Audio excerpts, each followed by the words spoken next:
Evolution begins with a big tree, chapter 452, the Fox Clan's treasure. 3 days later, on the peak of Green Hill, an elegant black fox was standing quietly, accompanied by Thorns, Golden Ant, and the others. At this moment, all of them happened to be gazing in a direction, where several figures were gradually moving away under the setting sun. Leading these figures was a white tiger with wings, who appeared to be beside himself with joy and pride. After all, 2 of the 5 kings of the 5 tiger clan had submitted, one being the 2nd king, Blood Tiger, and the other being the 5th king, the humanoid tiger. With these 2 terrifying tigers bolstering the ranks, the status of his mutant tiger clan within Misty Mountains would be greatly elevated. Furthermore, besides the Blood Tiger and the humanoid tiger, White Tiger has also successfully subjugated dozens of Tier 1 mutant tigers. They were the surviving members of the 5 tiger clan, who wanted to join Misty Mountains following the Blood Tiger and the humanoid tiger. As for the mightest of the 5 tiger clan, the giant black tiger. As if sensing something, White Tiger, who was already walking on a mountain peak, suddenly turned around, raising his gaze slowly. Immediately, as if traversing space, a dark and gloomy gaze met his. "Next time I won't lose to you." Having a sigh, the giant black tiger decisively turned around. This time he lost. It was a complete loss. On that night, they fiercely fought for several hours, before he became completely exhausted and slumped on the ground. However, surprisingly, instead of killing him, White Tiger gave him a choice: surrender to our Misty Mountains, and from now on, you'll be the patriarch of our Misty Mountains tiger clan. Patriarch, the giant black tiger muttered to himself. Looking at the sincere gaze of White Tiger, the giant black tiger felt a complicated emotion. He was also well aware of Misty Mountain. It was well known as the most terrifying force among mutant beasts. However, he did not expect Misty Mountains to be so terrifying that even casually deployed mutant beasts could overpower him. Seeing the giant black tiger remaining silent for a long time, White Tiger smiled and gave another proposal, as if understanding the giant black tiger's hesitation. "Let's do it this way. I'll give you 3 months. After 3 months, you'll come to me and we'll fight again. If I lose, then we'll forget about it as if this has never happened. But if you lose again, then you'll join Misty Mountains." Hearing White Tiger's proposal, after much hesitation, the giant black tiger chose to lower his head. Actually, he had no other choice either. If he refused, there was only one path left for him, one that he did not want to set himself on, and neither did White Tiger want to see him take. After all, it was rare for powerful transcendents of the same species like them to encounter one another. The loss of any one of them would be truly unfortunate. This time, besides dozens of Tier 1 mutant tigers and the Tier 2 Blood Tiger and humanoid tiger, the Lord of the Green Hill, White Fox King, was also following White Tiger. Since they have surrendered to Misty Mountains, they naturally need to pay homage to Master. This was an unwritten rule in Misty Mountains. Everyone in Misty Mountains must revere the Divine Tree. Everything has to be done according to the will of the Divine Tree. Although no one said this, many mutant beasts think so in their hearts. Naturally, White Tiger was also a most faithful practitioner of this statement. Be that as it may, what left everyone speechless was that before leaving, White Tiger actually set his eyes on the supreme treasure of the Green Hills Fox clan. "Since you're coming to see the Divine Tree, aren't you going to bring a gift? And let me tell you, ordinary gifts won't catch his eye." Saying this, White Tiger generously gave Black Fox and White Fox 2 drops of life essence. Staring at the spirit essence with abundant vitality, the eyes of both Black Fox and White Fox lit up with fervor. Right at that very moment, White Tiger tempted them again. "If your gift satisfies the Divine Tree, you can have as much of this spirit essence as you want." After hearing White Tiger's statement, Black Fox and White Fox glanced at each other before taking a long, deep breath. All treasures in the world belong to the capable. Only the Divine Tree is worthy of this treasure. Saying this, the Black Fox Queen pulled out a spirit herb from a mysterious valley. White Tiger and Golden Ant had no idea about the name of this herb, but the moment they laid eyes on it, they were shaken. That inexplicable sense of mystery surrounding it almost made them feel as if they were facing the 5-color spirit flower, Aurora. It is indeed a supreme treasure. White Tiger sighed deeply with emotions. He couldn't help but recall the giant black tiger's reminder to him. The Fox Clan spirit herb is a treasure. If you have the chance, you better take it with you. It was precisely because of this sentence that White Tiger set his eyes on this spirit herb. The result left him quite satisfied.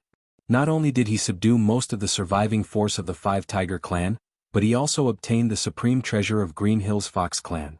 Every time he recalled this, White Tiger grew increasingly satisfied.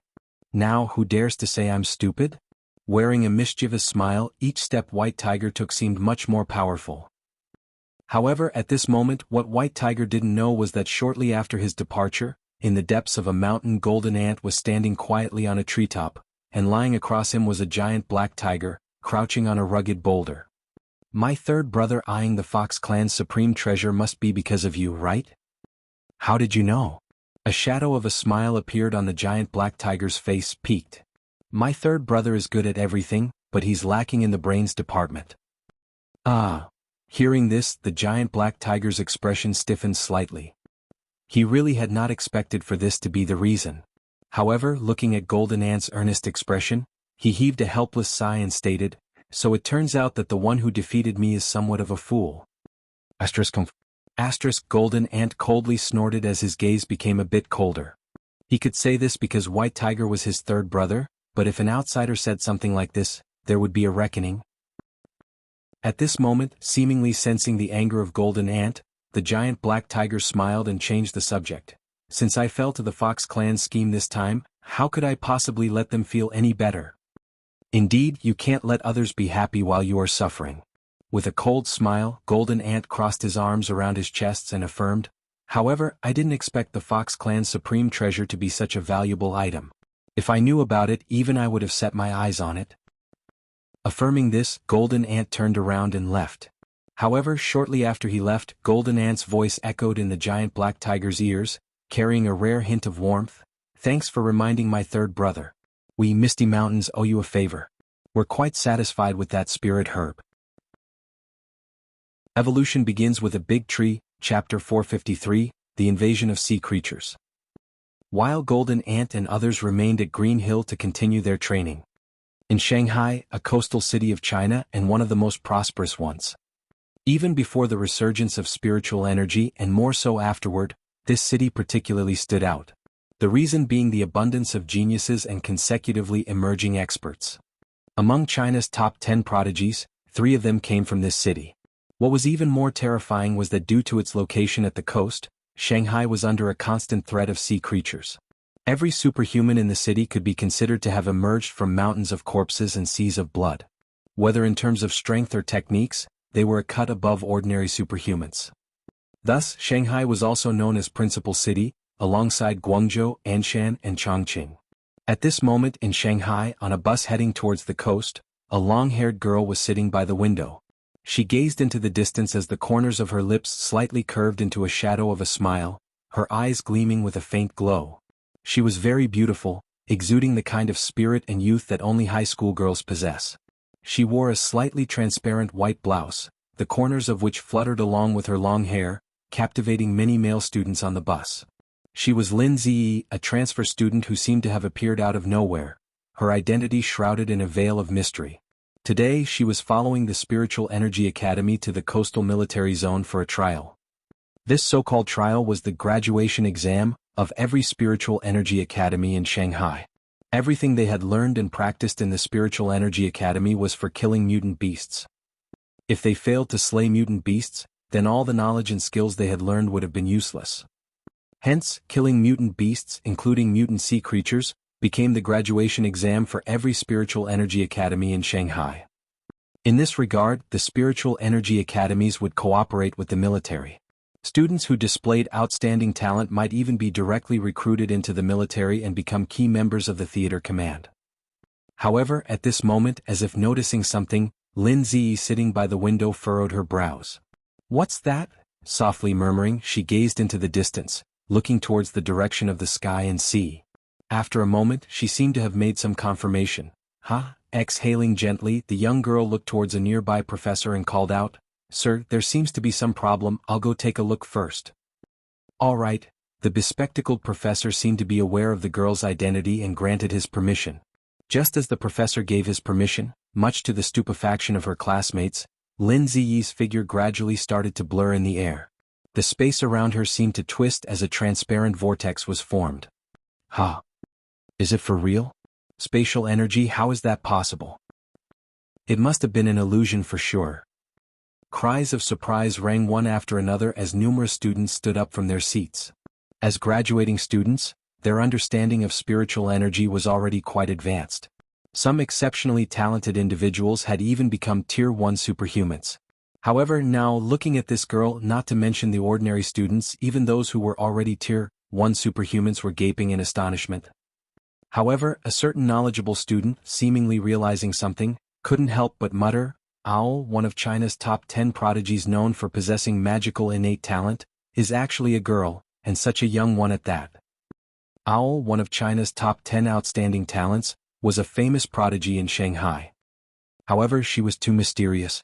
Not to mention her appearance, but even her gender was a mystery to most people. However, her signature technique was highly recognizable, only because the innate talent hailed as magical was a genuine spatial innate talent. It allowed her to merge with space and instantly teleport. Just as the girl disappeared, a figure with fluttering long hair appeared above a certain part of the sea. Hovering in the air, gazing towards the end of the sea where massive waves were rising, the girl's expression grew increasingly solemn. Had she not sensed the extremely terrifying crisis, she wouldn't have exposed her identity in front of her classmates. She just wanted to be an ordinary high school student, and experience ordinary high school life. Unfortunately, fate had other plans in store for her and brought her to this dreadful era. Sea creatures invasion, and one far more fearsome than anything ever seen. Murmuring to herself, the girl brought her 2 fingers together to assume a sword and slash towards the end of the sea. Swoosh, accompanied by the sound of tearing fabric, a black line tore through the sky. However, surprisingly, as time passed, that black line continued to grow bigger. By the time it had traversed a distance of several hundred meters, the line had grown into a black crack tens of meters long. And roaring within the crack was a terrifying force capable of tearing everything apart. Space rend, tears apart the space in an area, triggering chaotic spatial turbulence that shatters everything in its wake. It was a terrifying technique. At least for lower-level mutant sea creatures. However, just as this formidable technique approached the colossal waves, it fiercely shook. Immediately after, a pitch-black shadow so large that it blanketed the sky and sun, emerged from the towering waves, much to the shock of Lin Ziyi. Ruhar, a thunderous roar shook the heavens and the earth. Simultaneously, a horrifying head covered in spikes also poked out. It was a monster, a true monstrosity. However, compared to its horrifying appearance, its strength was even more horrifying. Ruhar, another roar even more terrifying than before reverberated through the sky, shaking the space itself, whereupon the black crack created by the girl's slash came to a resounding halt. Right at that very moment, the eyes of the hideous monster with spikes suddenly glowed red. Faintly, Lin Ziyi could hear the rattling of chains, but before she could find the source of these rattling sounds. Asterisk swoosh. Asterisk a spike on the monster's body shot out. The spike was extremely fast, reaching an unimaginable level. However, more shocking than this terrifying speed was the fact that the spike was dozens of meters long.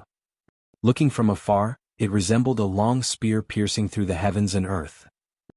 Boom, accompanied by a resounding boom, the spike tore apart the sea in its wake, creating a trench several tens of meters wide. This is definitely not the power of a Tier 2 transcendent. Dodging this terrifying attack with her spectacular spatial innate talent, Lin Ziyi slowly turned her head and looked back. The next moment, much to her shock, she witnessed a distant city shaking violently with a loud explosion, as if a nuclear bomb had exploded. This power, Lin Ziyi exclaimed in incredulity, her usually composed face changing dramatically. The spike, after missing her, crossed several tens of kilometers and also struck the defensive walls of Shanghai. At this moment, as she turned her head once again, deeply gazing at the monstrous creature, the girl disappeared into thin air without a second thought. However, just 5 seconds after the girl disappeared, we will. Shanghai plunged into chaos, with alarms resounding throughout the entire city. Attention, attention. Maximum level red alert. I repeat, maximum level red alert. Immediate evacuation for all non-essential civilians. All non-essential personnel retreat immediately. Evolution begins with a big tree, Chapter 454, The Flood Dragon King. It was an invasion of sea creatures and the largest one in the history of mankind. It completely awakened the city located at the mouth of the sea.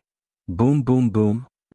In the midst of endless thunderous explosions, the brilliance of the artillery fire unexpectedly mingled with the fading glow of the setting sun, casting a gentle halo over the scene. At this moment, countless eyes seemed to dot the towering city walls, each eye flickering with intermittent brilliance. However, that was not the scariest part.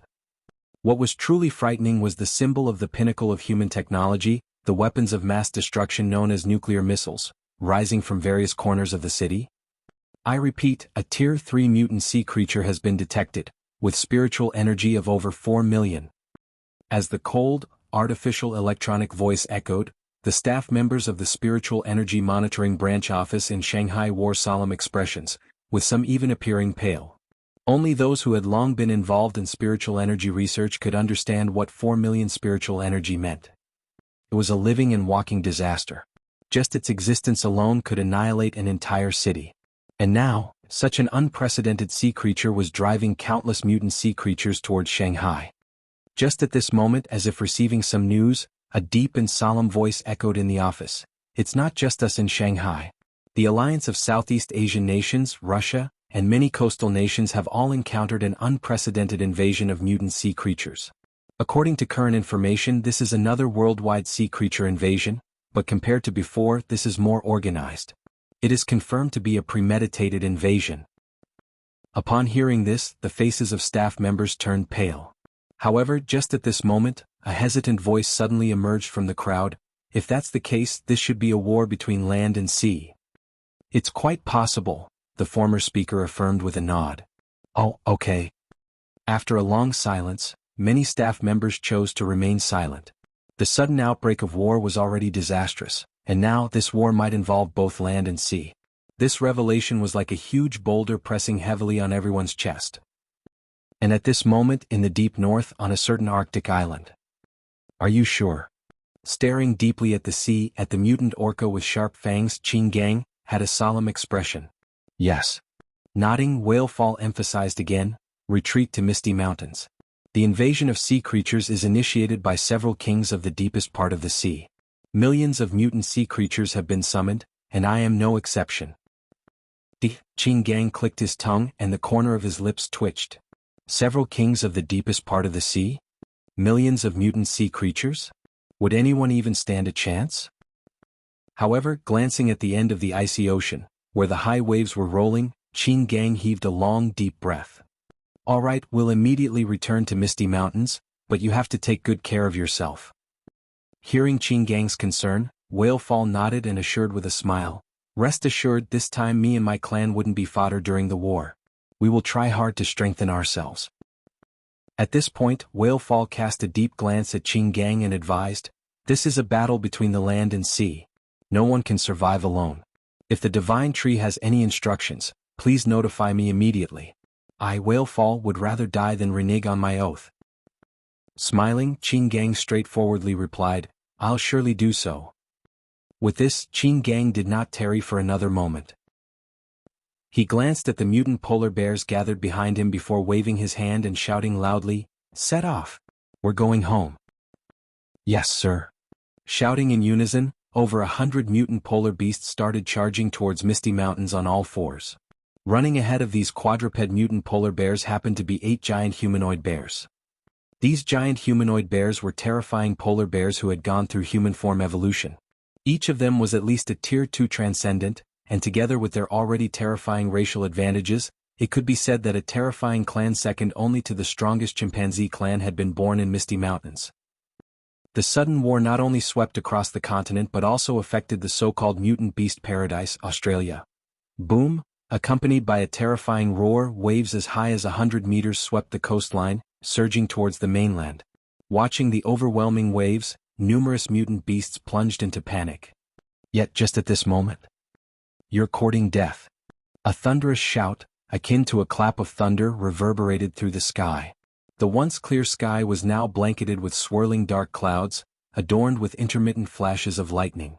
Right at that very moment, a black wyvern with wings so huge that they overshadowed the sky rose into the air. Ruhar, a dragon roar echoed through the sky and the earth as the black wyvern opened his mouth wide. Boom! Then, with a deafening roar, a devastating purplish-black beam of light shot towards the towering waves. Yet just at this moment, A light exclamation rang, sounding a bit surprised. Immediately after, a creature bearing a resemblance to both a serpent and a dragon, with a winding body spanning thousands of meters, emerged from within the towering waves. Who would have thought that there would be such a powerful creature on land? Praising with a touch of admiration, this peculiar creature curled its tail. Crack, crack, crack. In a flash, the towering waves started to freeze, becoming a towering shield that stood in the path of the purplish-black beam of light. Soon after, much to the shock of countless mutant beasts, the terrifying dragon's breath fired by the black wyvern had been blocked as an earth-shattering explosion blasted out, shaking the sky and the sea. Although that terrifying dragon's breath kept melting the giant shield, it failed to breach the ice. Just at this moment, seemingly noticing the seriousness deep in the eyes of the black wyvern, the corner of this peculiar sea creature drew back, revealing a hint of playfulness. It introduced itself. Let me introduce myself. I am one of the 7 kings of the Sea Clan, known as the Flood Dragon King. Just at the drop of its words. Boom.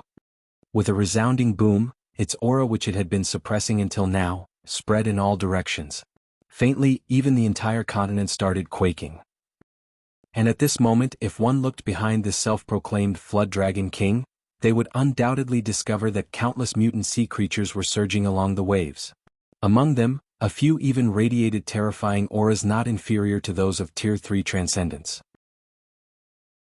Evolution begins with a big tree, Chapter 455, Forbidden Zone, Emperor Valley. The black wyvern squinted his eyes as he gazed at the waves rolling towards the mainland, revealing an unusual hint of seriousness.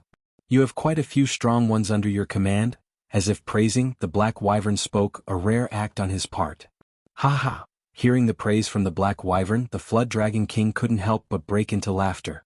My sea clan is blessed by nature, and so, we're teeming with powerful transcendence. As he spoke, fearsome figures emerged from the waves, one after another.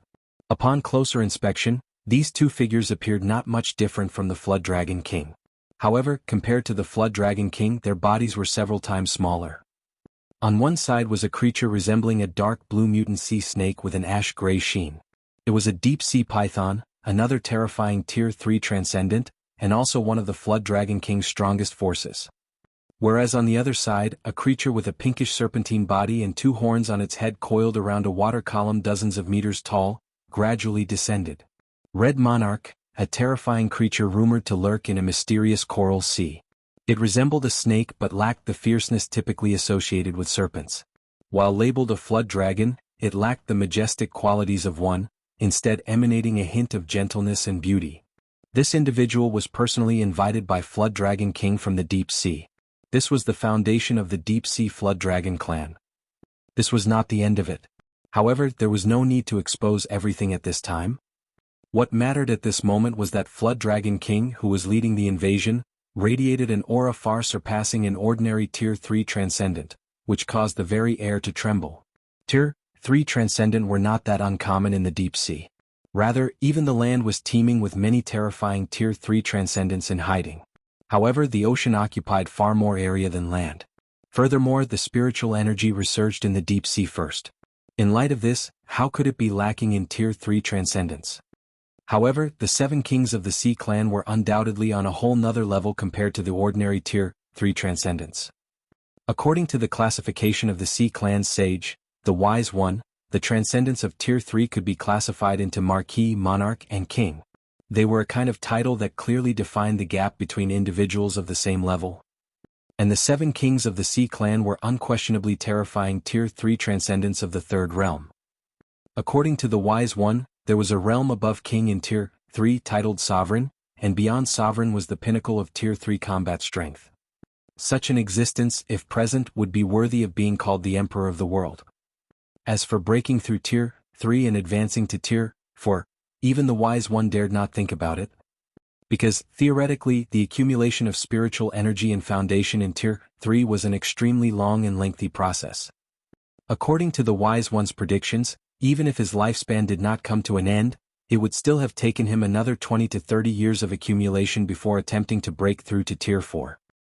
This was a testament of how distant Tier 4 was. The fact that the Flood Dragon King had brought Red Monarch and Deep Sea Python, along with millions of sea creatures to attack Australia, known as the Mutant Beast Paradise, was enough to prove the importance the Flood Dragon King attached to this continent. Surrender. Although you are quite talented, and your strength is not inferior to Red Monarch facing an existence like me, you are like a mantis trying to block a car. Umph. The Black Wyvern did not dignify it with a response and just coldly snorted. At the same time, billowing dark clouds spread further across the sky. A faint, oppressive and ominous feeling, akin to the imminent arrival of an apocalypse, filled the air. We haven't been defeated by the humans, nor have we perished at the hands of our own kind. How is it that we would lose to you? Muttering to himself, the Black Wyvern flapped his wings and formidable spiritual energy gradually converged towards him. Meanwhile, oblivious to Black Wyvern in the heart of Australia. Roar, roar, roar. Amidst a cacophony of roars and growls, countless mutant beasts emerged from the depths of the continent, sensing the disturbance at the coast. Among them, there was a group of mutant beasts who stood shoulder to shoulder with each other. I've long felt uneasy about the deep sea. I didn't expect these guys to be so crazy, invading the continent like this.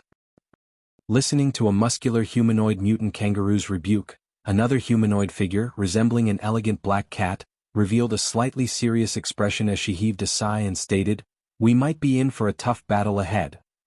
A tough battle? Murmuring to themselves, other mutant beasts fell into silence. Indeed, it's going to be a tough battle. The fearsome auras in the distance made the scalp of many powerful mutant beasts tingle. The deep sea was too terrifying. Now the only thing they could do was pray that there wouldn't be too many powerful transcendents from the deep sea. Otherwise, even if all the powerful transcendents inland poured out in full, it would be difficult to escape destruction. After all, every mutant beast was well aware of how vast and majestic the sea was. It was not only a forbidden zone for humans but also a forbidden zone for mutant beasts. However, at this moment, as if thinking of something, the leader of this group, a humanoid kangaroo, asked, "Have you sent someone to notify those forbidden zones?" "There's no need." Shaking her head, the humanoid black cat explained proactively, "Even we can smell the unique scent of the sea coming from miles away. There's no reason those guys would not have noticed." "All right then." The humanoid kangaroo nodded his understanding. However, at this moment he couldn't help but turn his head, casting a long, deep glance in the direction of those forbidden zones. Forbidden zones, whether natural or artificial, without exception, were terrifying places where no life could set foot. It was true even for mutant beasts like them. There happened to be 4 forbidden zones in Australia. One of them was Black Dragon Valley, where the Black Wyvern bastard was residing. Since the sea creatures have landed on the coast, which happens to be near Black Dragon Valley, it's quite likely that that bastard Black Wyvern should be facing off with the sea creatures. That dark and ominous aura in the distance definitely belongs to that bastard. Apart from Black Dragon Valley, the other most anticipated forbidden zone was Emperor Valley, an area teeming with beehive-shaped towers, formed over millions of years of sedimentation. A place where fossils from the prehistoric sea were etched into the 330-million-year-old sandstone. It was completely red as blood. And this was Emperor Valley, Australia, most terrifying forbidden zone. It was said that no one had ever walked out of it, and even until now no one knew what was inside. However, the humanoid kangaroo was well aware that in the depths of Emperor Valley lurked a true prehistoric monster. It was a monster of unspeakable terror. If that guy decided to make a move, we might be able to put up a fight. But for now all we can do is pray. Ashish, Bungle Range, Wikipedia. According to the Wise One, there was a level above King in Tier 3, titled Sovereign, and beyond Sovereign was the pinnacle of Tier 3 combat strength.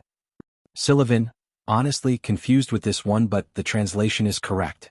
I thought 4th order is peak. Evolution begins with a big tree, Chapter 456, National Behemoth. Apart from Australia, the North American continent and Europe, both were successively struck by an unprecedented invasion of sea creatures. However, surprisingly, America, a superpower known for its technological prowess, encountered a small unexpected situation. Ruhar, a resounding beastly roar echoed deep within an unknown canyon with researchers in white lab coats standing on either side. Still unwilling to yield? With a look of total helplessness on his face, an old man with white hair gazed at the monstrous creature chained with numerous chains deep in the canyon. The chained creature was a dreadful behemoth. It had a body resembling a bipedal dinosaur, but compared to dinosaurs, it was much larger, reaching a height of 100 meters. Even when lying silently in the canyon, its horrifying body still made the canyon look significantly narrower. However, more frightening than the size of this behemoth was its appearance. With an extremely robust body and a hide of predominantly green with a mix of blackness, it appeared exceptionally ferocious. Especially the occasional blue spines on its back, which added to its terrifying aura. It was famous. Originally a mutant sea python, through numerous evolutions, it transformed into its current ferocious appearance. It even underwent atavism, awakening the bloodline of ancient dinosaurs. In the past, it triggered towering sea waves that swept through several cities in America. Later on, it clashed with America several times. During one of these confrontations, America managed to suppress this behemoth in this location at great cost and sacrifice. Countless arm-thick black chains of terrifying hardness, woven with muscle fibers resembling metal, were entwined around the behemoth, connected to certain instruments that regularly extracted spiritual energy from it. At a closer look, one would notice that these chains, tightly wrapped around the behemoth, had an inexplicable luster flowing along them. This was the spiritual energy of the behemoth. Because of the continuous extraction of its spiritual energy, the behemoth was devoid of any energy to mount any struggle, and could only remain trapped in this canyon. However, now, America sent dozens of high-ranking officials to this place. I know you have high intelligence and I know you hold deep resentment against our country. But now, an opportunity has presented itself for us to negotiate, spoke an old man in a white lab coat as he arrived at the level of the behemoth's gaze using a lift. Gulp. Looking at the behemoth's calm and eerie, the old man couldn't help but shiver. However, he had no choice either. The invasion of sea creatures this time was just too horrific. Until now, more than a dozen American cities already got submerged, with 5 cities completely buried under the surging waves. Such heavy losses finally made America realize the terror of mutant sea creatures. No, not the terror of mutant sea creatures, but the terrifying transcendence among the tide of mutant sea creatures, standing at the top of the hierarchy. With them leading the attack, the millions of mutant sea creatures seemed to have gained a backbone, and actually swept the entire continent with billowing waves. In just half a day, America had lost all the coastal cities. However, that was not the most terrifying part. What was truly terrifying was that America could not find a way to resist the mutant sea creatures. Until and unless they managed to deal with the Sea Clan Kings, the entire America was in danger. Furthermore, there was no forbidden zone on the North American continent. Any place that was off-limits was the location of nuclear weapons. Until now, America had control over most of the North American continent. As for mutant beasts, as soon as they grew stronger, they were targeted and eliminated by America immediately. Powerful mutant beasts like the one suppressed here, number in the tens. This was a testament of America's ruthlessness. They could suppress powerful mutant beasts and did so at any cost. This behemoth, for instance, codenamed Monster Zero, was acclaimed to be the most terrifying. Yet, it was subdued by America at the cost of dozens of Army Corps. However, it would be more accurate to say that it was subdued by an endless stream of technological weapons that had overwhelmed it as it tried to counter them. Against an individual target like this, America was able to perfectly display its terrifying might. However, at the end of the day, it was still against a single target. When facing the incoming tide of beasts, most of America's targeted technological weapons were rendered useless. Not to mention, the Sea Kings hidden within the tide of mutant sea creatures had yet to truly make their entrances. In other words, America was baffled by this conundrum, utterly so. However, while they might be stupefied, the onslaught of sea creatures was not slowing down at all. Up until now, they were still sweeping across the entire continent at a terrifying speed. The more tumultuous the waves were, the more mutant sea creatures had landed on the continent. When the sea had engulfed the entire continent, this war would come to an end. However, this was something America could not tolerate. For this reason, they chose to negotiate with the behemoth they had imprisoned, a surprising act on their part. It sounded absurd, but it was a fact. After all, codenamed Monster Zero had evolved from an aquatic monster to an amphibious monster. More importantly, Monster Zero might be extremely territorial. Thinking about this, the old man in a white lab coat reminded again, although we are enemies, you must understand that it's ultimately an internal struggle, and now external enemies are invading. They have come with deep malice. They intend to destroy everything, even wanting to destroy the territory that belongs to you alone. As an apex predator in the food chain, can you tolerate it? As he laid out the facts, the old man suddenly shuddered because the next moment he noticed Monster Zero's eyelids slightly trembling before rising up, its brown-yellow hawk-like pupils staring coldly at him. Gulp! The old man gulped nervously once again, his body going limp. Even though Monster Zero was completely bound, the pressure unique to the top of the food chain still sent chills down his spine. However, at this moment, a long and resonant roar suddenly echoed from deep within the canyon. Ruhar! The deep, beastly roar carried an inexplicable rhythm, eliciting a joyous look on the old man's face. His innate talent happened to be communication, which granted him the ability to communicate with myriads of mutant beasts. As such, he could understand what Monster Zero was trying to convey. It's useless. It'll be extremely difficult for me to defeat them. Humans are doomed to be destroyed. Though the voice was intermittent, it was enough for the old man to understand. It was enough because the American government had already taken this into account. Thinking about this, the old man waved his hand, gesturing towards the top of the canyon. The next moment, to Monster Zero's puzzled gaze, a giant dark purple egg descended on the elevator. What left Monster Zero even more bewildered was the sight of numerous helicopters carrying metal boxes, slowly flying over. This is a wyvern egg. It should be enough to make up for what you've lost. After introducing the giant dark purple egg, the old man pointed to those metal boxes and straightforwardly stated, "We know that you can devour nuclear energy, and that's a whole lot of nuclear energy, enough to greatly enhance your combat power." At this point, the old man suppressed his excitement and continued, "We're offering you all this, but in exchange you must promise us that after driving away the mutant sea creatures, you won't destroy us. In exchange, we also promise you a piece of land for cultivation. Of course, the most important thing right now is for you to deal with the Sea Kings. Rest assured, we humans will help you fend off those Sea Clan minions. This is a fair trade. You will gain freedom, become stronger, and we will gain security." Shortly after this somewhat nerve-wracking negotiation ended, the sounds of chains breaking echoed in the canyon. Ruhar! Then a terrifying roar shook the sky. At the same time, an inexplicably powerful surge of spiritual energy erupted from the canyon with a deafening roar. Visible to the naked eye, the increasingly vigorous spiritual energy dyed the entire canyon red, even melting it bit by bit. Ashish, can you guess what the behemoth is? Sylvan? Godzilla? No, that should be Japan though. Or am I mistaken? Oh, it is Godzilla. Godzilla's nickname is Monster 01. Evolution begins with a big tree. Chapter 457, The End of Evolution is Myth. Thud, a loud and heavy footstep echoed deep in the canyon, sending terrifying tremors that continued to spread outward. One by one, humans who had boarded helicopters stared in astonishment at the monstrous creature slowly lifting its feet in the depths of the canyon. Monster Zero's entire body had turned crimson, appearing as if the flames straight from hell had ignited its body. Every time it took a step, the entire canyon shook incessantly. The entire scene gave the impression of a trapped beast breaking out with an unparalleled fierceness. "Professor, is what we're doing really right?" Witnessing the increasingly terrifying momentum of Monster Zero, a young man couldn't help but gulp hard, cold sweat dripping down his temples. "Do we have any other choice?" The old man who had just negotiated with Monster Zero heaved a sigh before adding, "Zero is the most genetically perfect mutant beast in our mutant beast database. Not only that, but its physical structure has surpassed human understanding. Its body lacks any kind of skeleton.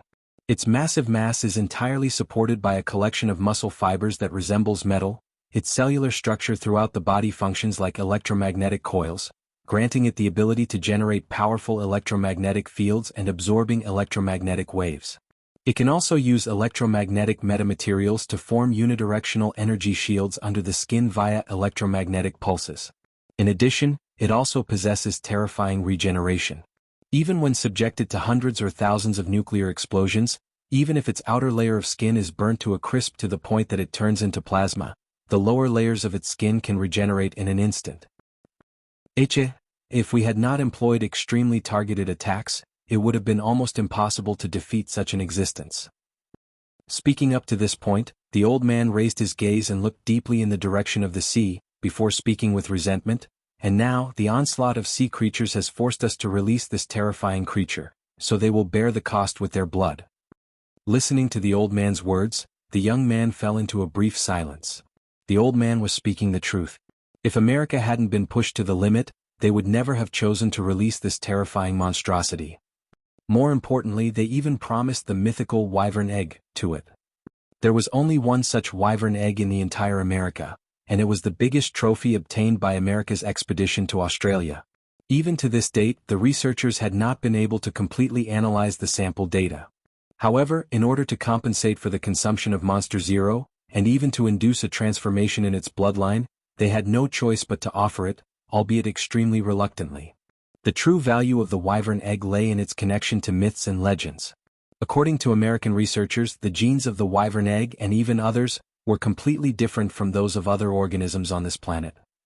It was an indescribable mystery, as if it were a whole new form of life.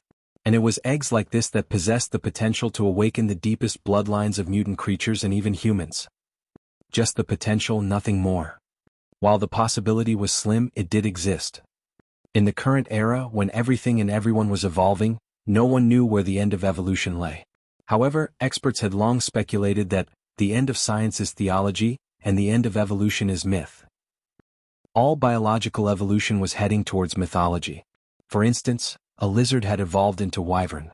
Or Monster Zero, who had evolved into an ancient behemoth from a sea python. Now, the existence of this wyvern egg may allow the creatures to encounter the word myth in advance, opening up deeper levels of evolution. In light of this, one could easily imagine how precious the wyvern egg was. However, even if it was precious, so what? If America failed to ward off this sea creature invasion, everything would become a thing of the past. In this regard, America's courage was praiseworthy. This was definitely the kind of courage that a world leader before the advent of the era of transcendence should have. Even if there was only a slight possibility, America was willing to give up the wyvern egg just to trigger further evolution of Monster Zero.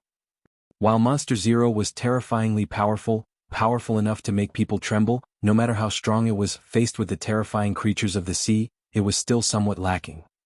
Therefore, America had no choice. They could only pin their hopes on that elusive possibility of Monster Zero evolving further with the help of the wyvern egg. Roar.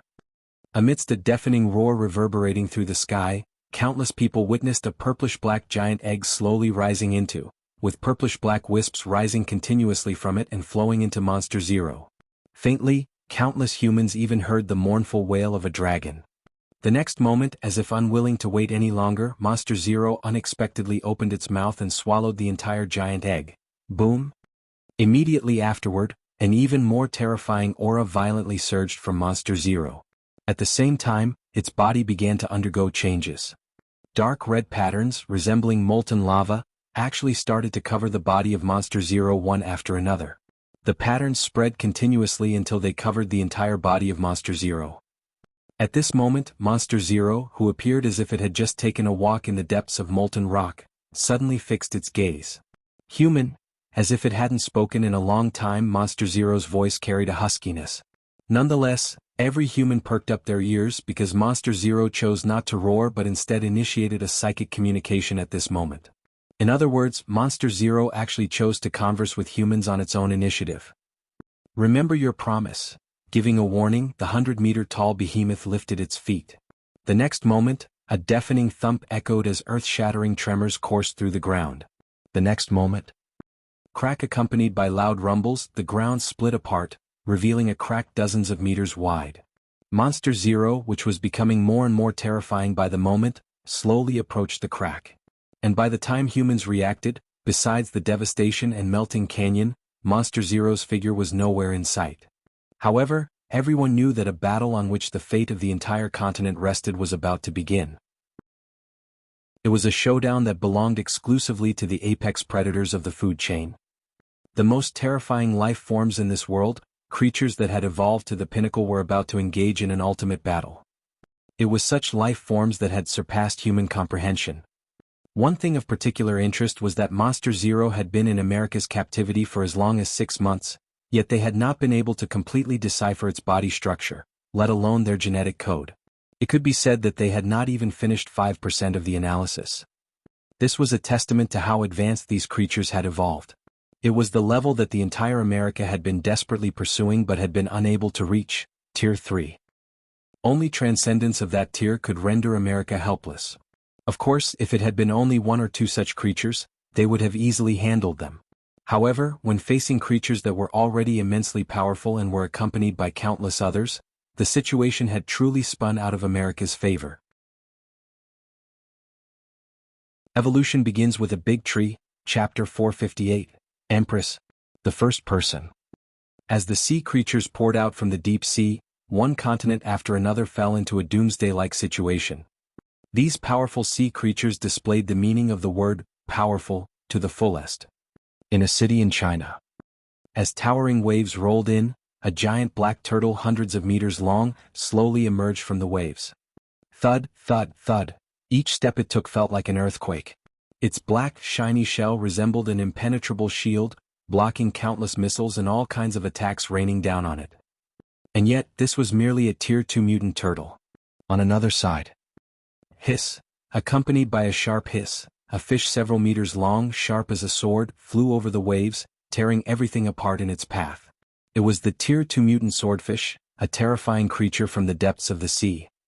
Now, riding on the towering waves, their fearsome strength instilled fear in everyone. However, witnessing mutant sea creatures emerging from the waves in succession, a military officer suddenly reminded everyone, having clicked something, they are marine creatures. They can't survive on land. Even if they briefly come ashore, they need to ride the waves. More importantly, their combat power will be greatly reduced on land. We just need to hold on. Just hold the line. Shouting at the top of his lungs, this officer cheered on countless soldiers and superhumans. Understood. Countless humans, wielding sharp swords and sabers, responded in unison, their gazes resolute and unwavering. Behind them was their home and even more so, their friends and families. They had already set their minds on fighting until the last man. At this moment, another city of China, Flame City, ruled by Ling Er, the Empress, also a coastal city, was also facing the invasion of sea creatures. As she slowly lifted her gaze, endless towering waves greeted her sight, with countless mutant sea creatures hissing and growling in the depths of the waves. An army doesn't move out before the establishment of supply lines. Similarly, sea creatures could not move until the waves did. Only when the waves had engulfed the city could they completely bring out their strength. However, as they approached this city, the sea creatures' hearts and souls were seized by a sense of foreboding. This feeling, murmuring softly, an octopus lurking deep in the waves also looked around suspiciously. However, shortly afterward, much to its astonishment, a figure bathing in flames entered its sight, quietly standing on top of the city wall. Standing alone, she appeared extraordinarily heroic and beautiful. Her palace-style red long gown rustled along the fierce wind, her hair flying freely. Yet, this woman gave countless mutant sea creatures palpitations. Ling Er's eyes, gazing at the towering waves, remained completely calm. Countless humans stood behind her, regarding her with fanaticism, with many among them Tier 2 superhumans. I've never scorched rivers nor boiled seas. Today perhaps I can give it a try. Murmuring in a low voice, Ling Er slowly took a step forward. However, with just this step, towering purple flames surged forward like waves. These flames were hot, extremely so. Before they even neared the towering waves, white water vapors visible to the naked eyes started rising rapidly. At the same time, mournful wails echoed through the city. Boom, boom, boom. One after another, charred bodies fell to the ground, with many among them belonging to Tier 2 mutant sea creatures. In the face of the incredible towering purple flames, even the most fearsome mutant sea creatures were reduced to charred carcasses. However, this was not the most terrifying part. The most terrifying part was that, as the purple flames continuously spread, swathes of land swallowed by the towering waves gradually dried up, revealing cracked earth. The purple flames were inexplicably hot, and unimaginably terrifying. At this moment, countless people from Flame City who were watching everything through their screens, realized that fire element practitioners could indeed scorch rivers and boil seas when they had reached extremely high levels in their cultivation. They could make impossible possible, all in the blink of an eye. And this was Ling Er, the Empress. She was the first human to reach Tier 3, standing at the peak of all of mankind. Empress, Empress. Madam Mayor, Madam Mayor. As cheers broke out through the city, countless humans gazed at Ling Er with fervor. Some even appeared like fanatic devotees. Meanwhile, feeling the fervent gazes behind her, Ling Er's lips curled in secret. As far as she was concerned, this beast tide was a good opportunity to win over public sentiment. Of course, on the condition that the Tier 3 sea creatures invading Shanghai did not arrive here.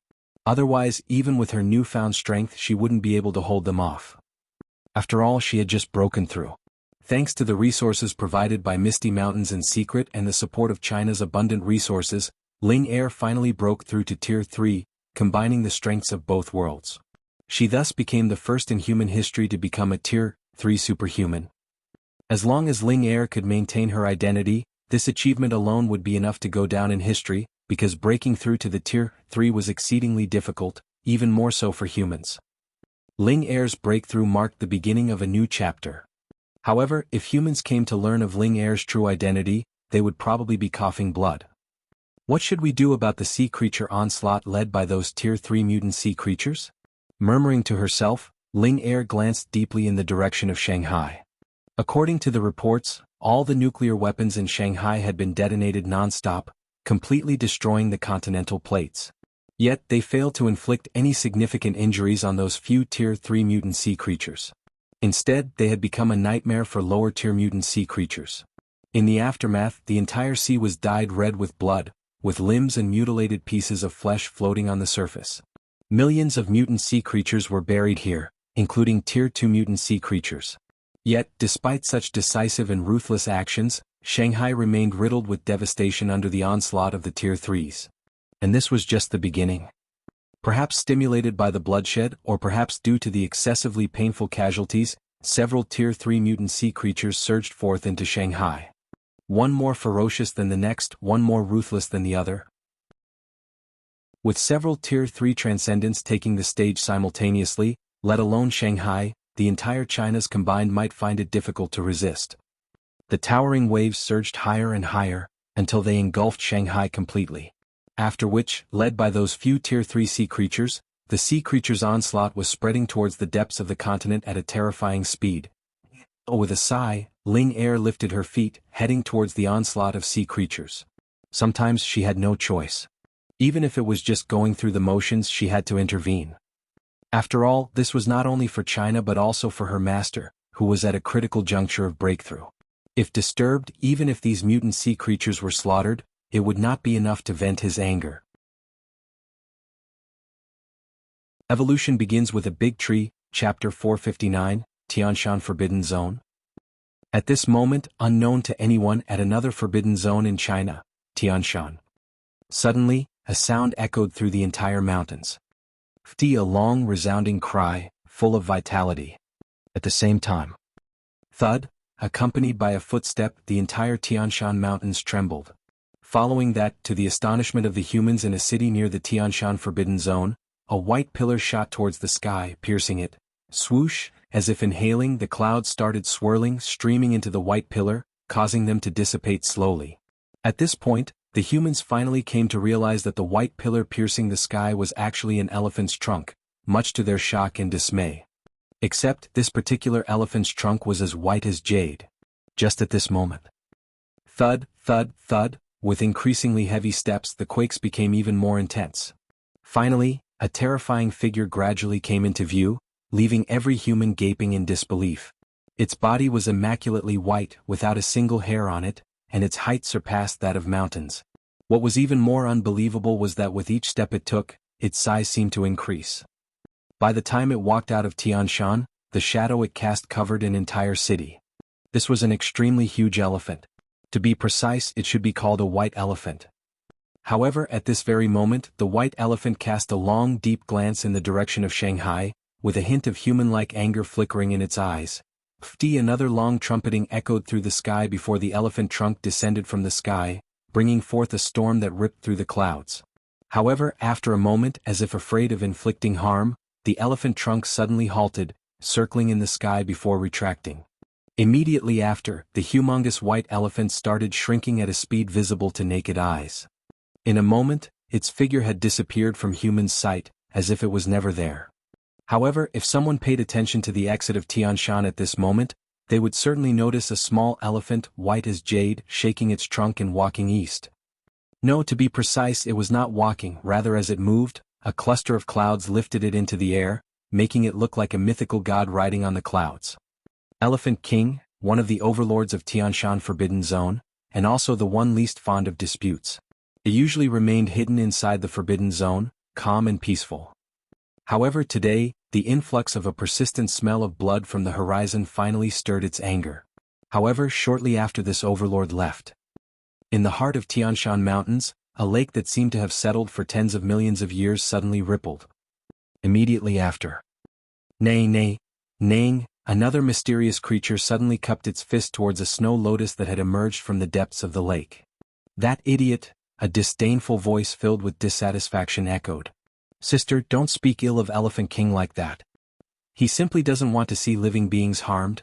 The petals of the snow lotus, that was shimmering with an ethereal glow, trembled slightly as it gingerly consoled.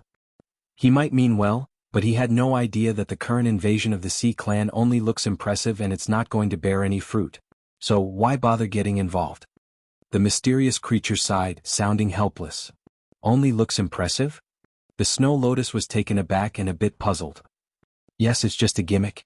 Although the 7 kings of the Sea Clan are formidable, the territories they have actually conquered could not even amount to 1/7 of the oceans. Dumbfounded, the snow lotus was stunned for a moment. The lotus found it extremely hard to believe that the fearsome 7 sea kings, who had launched such a horrific invasion, had only managed to conquer 1/7 of the oceans, even with all of their daunting strength combined. However, sensing the snow lotus's astonishment, the mysterious creature added, in terms of strength, the 7 sea kings have indeed reached the pinnacle of the deep sea. However, the deep sea is unfathomable, and there are many creatures that can rival them. Some monsters may not be their match, but it would not be easy for the 7 sea kings to subdue them. And those monsters would never obey the commands of the 7 sea kings. In other words, the sea kings have shallow roots in the deep sea. So, it's not a good idea for them to invade the land at present. Just why are these 7 still so stubbornly insistent on this invasion? At this point, a cold smile appeared on the mysterious creature's face as it stated, they haven't even unified the seas yet, and they're already thinking about invading the land. Moreover, they're invading all 7 continents at once. I don't know what they're thinking. Are they in such a hurry to die? The snow lotus looked bewildered. As someone who had always stayed deep in Tianshan, it was unaware of such secrets. Just then, as if thinking something, the lotus asked curiously, like an inquisitive child, Sis, how do you know all this? Well, the mysterious creature was slightly taken aback before she responded with a helpless smile. If you go out, you'd find out that I am a member of the Seahorse clan and we live in the vast ocean. The Heaven Lake here is connected with the ocean. I can come and go between the two. So naturally, I have seen and learned a lot. Saying this, the mysterious creature added with a smug look on her face, not long ago, I received an invitation from one of the 7 kings of the Sea Clan, the Mermaid Queen Itide Caller, but unfortunately, I'm not interested in such matters, so I declined straight away. Saying this, the mysterious creature glanced deeply outside Tianshan Forbidden Zone, her eyes flickering with dread. And at this moment, sensing the creature's fear, the snow lotus sighed helplessly. Sis, are you still haunted by that tree monster? I can't help it. In a solemn tone, the mysterious creature added with anguish, back then that tree monster already possessed sovereign-level strength. It alone far surpasses the Sea Kings. Now that so much time has passed, who knows how terrifying it has become. Saying so, the mysterious creature cast a glance in the direction of Shanghai, sighing. Stay away from such matters. If you anger that tree monster, not to mention the 7 kings of the Sea Clan, even those few old bastards hidden in the depths of the deep sea won't be able to escape. Dropping this warning, the mysterious creature silently retreated back into the depths of the lake. With her departure, the only thing that remained on the surface of the lake was a blooming snow lotus, radiating an ethereal glow. At this moment, its petals trembled before the snow lotus seemingly multiplied into millions, covering the entire lake. It was an extremely beautiful sight, no words could describe it. Yet, the only flaw of this divine beauty was that there was no creature to appreciate it. The only ones accompanying it were lakes and trees. Evolution begins with a big tree, Chapter 460, The Ancient Barbarians. While the white elephant exited the Forbidden Zone, Tianshan, the world's second-largest continent, welcomed an unprecedented disaster. Enormous waves swept through the land, flooding everything in their path. Humans and beasts alike ran for their lives. Desperate cries and hopeless wails echoed everywhere. It was as if doomsday had arrived and the entire continent had been plunged into despair. Unlike the world's biggest continent with China, ASEAN and forbidden zones. Unlike Australia where mutant beasts had formed a civilization. This continent was still in its most primitive past, decades or even centuries behind times in some places. If someone awakened some ability, they treated it as a miracle and worshipped them. They lived in tribes and regarded totems as their belief. And this was the current situation of the world's second largest continent, known as the land of the rising sun, Africa. Now, as the sea creatures' tide swept the continent, the humans here were not thinking of organizing resistance, but fleeing deeper into the continent with their families. From afar, the towering waves seemed like demons crazily chasing after them, with humans and mutant beasts alike frantically running in the front. Meanwhile, in a corner of this continent, in the deepest part of a valley resembling a fissure on Earth, also known as the crack in the planet, Great Rift Valley of East Africa. Crack, crack. Amidst rocks cracking, an ancient tribe prostrated respectfully on the ground. They had dark skin as if they permanently remained exposed to sun, and their faces were adorned with strange patterns. They wore animal skins and used stone spears and axes. This was the sacred barbarian tribe, one of the 10 major tribes of Africa, with a population of about 30 million. Just among the people present here, the Tier 1 and Tier 2 superhumans numbered in the hundreds. At this moment, all of them were prostrating on the ground with gazes filled with reverence. There happened to be a series of murals not far from them. Depicted in these murals were humans making fire from wood, humans hunting beasts. Although they had undergone erosion for tens of thousands of years, one could still vaguely see ancient human life. And on a stone platform not far away, there was even a 22-meter-long footprint resembling that of a human's. According to archaeologists sent by some world superpowers, this footprint dated back 3,500,000 years. In other words, 3,500,000 years ago, humanoid creatures already existed. In other words, Africa was one of the cradles of human civilization, a land with a brilliant ancient civilization. This part of Great Rift Valley was one of the earliest origins of human civilization. Right at this moment, a chant suddenly started echoing in the depths of the valley. Looking up, an old man adorned with many small braids on his head and intricate patterns on his face could be seen dancing, raising the scepter in his hand high. He seemed to be praying or requesting. However, as they watched the old man, the gazes of countless members of the sacred barbarian tribe became even more respectful, faintly tinged with anticipation. After some known amount of time, the valley suddenly started trembling. Meanwhile, if someone was paying close attention to the 22-meter-long footprint on the ground, they would notice that it had started to glow, continuously radiating brilliant golden light. Faintly, an apparition started manifesting above the footprint, vaguely giving the impression of an ancient being from some distant past slowly returning along this footprint. The clan called Barbarian came from the era. The barbarian ancestor created the world, left a legacy for generations to come. Suddenly, a majestic voice started echoing in the valley. This was not a language belonging to this world, yet every person understood its meaning. Upon hearing this voice, members of the sacred barbarian tribe became even more excited, burying their heads in the ground one by one. However, at this moment, a young man in animal skins with extremely rough skin, a string of bones hanging around his neck and bone rings on his ears, exuding a valiant aura, suddenly emitted a golden light. At the same time, the gradually brightening golden footprint became even more dazzling, as if resonating. Amidst the excited gazes of countless members of the sacred barbarian tribe, this young man suddenly took a step forward, heading towards that 22-meter-long footprint. Tap, tap, step by step. As the young man drew closer to the footprint, he seemed to have already lost consciousness. However, a faint golden light flickered in between his brow. Finally, the young man of the sacred barbarian tribe arrived beside the footprint.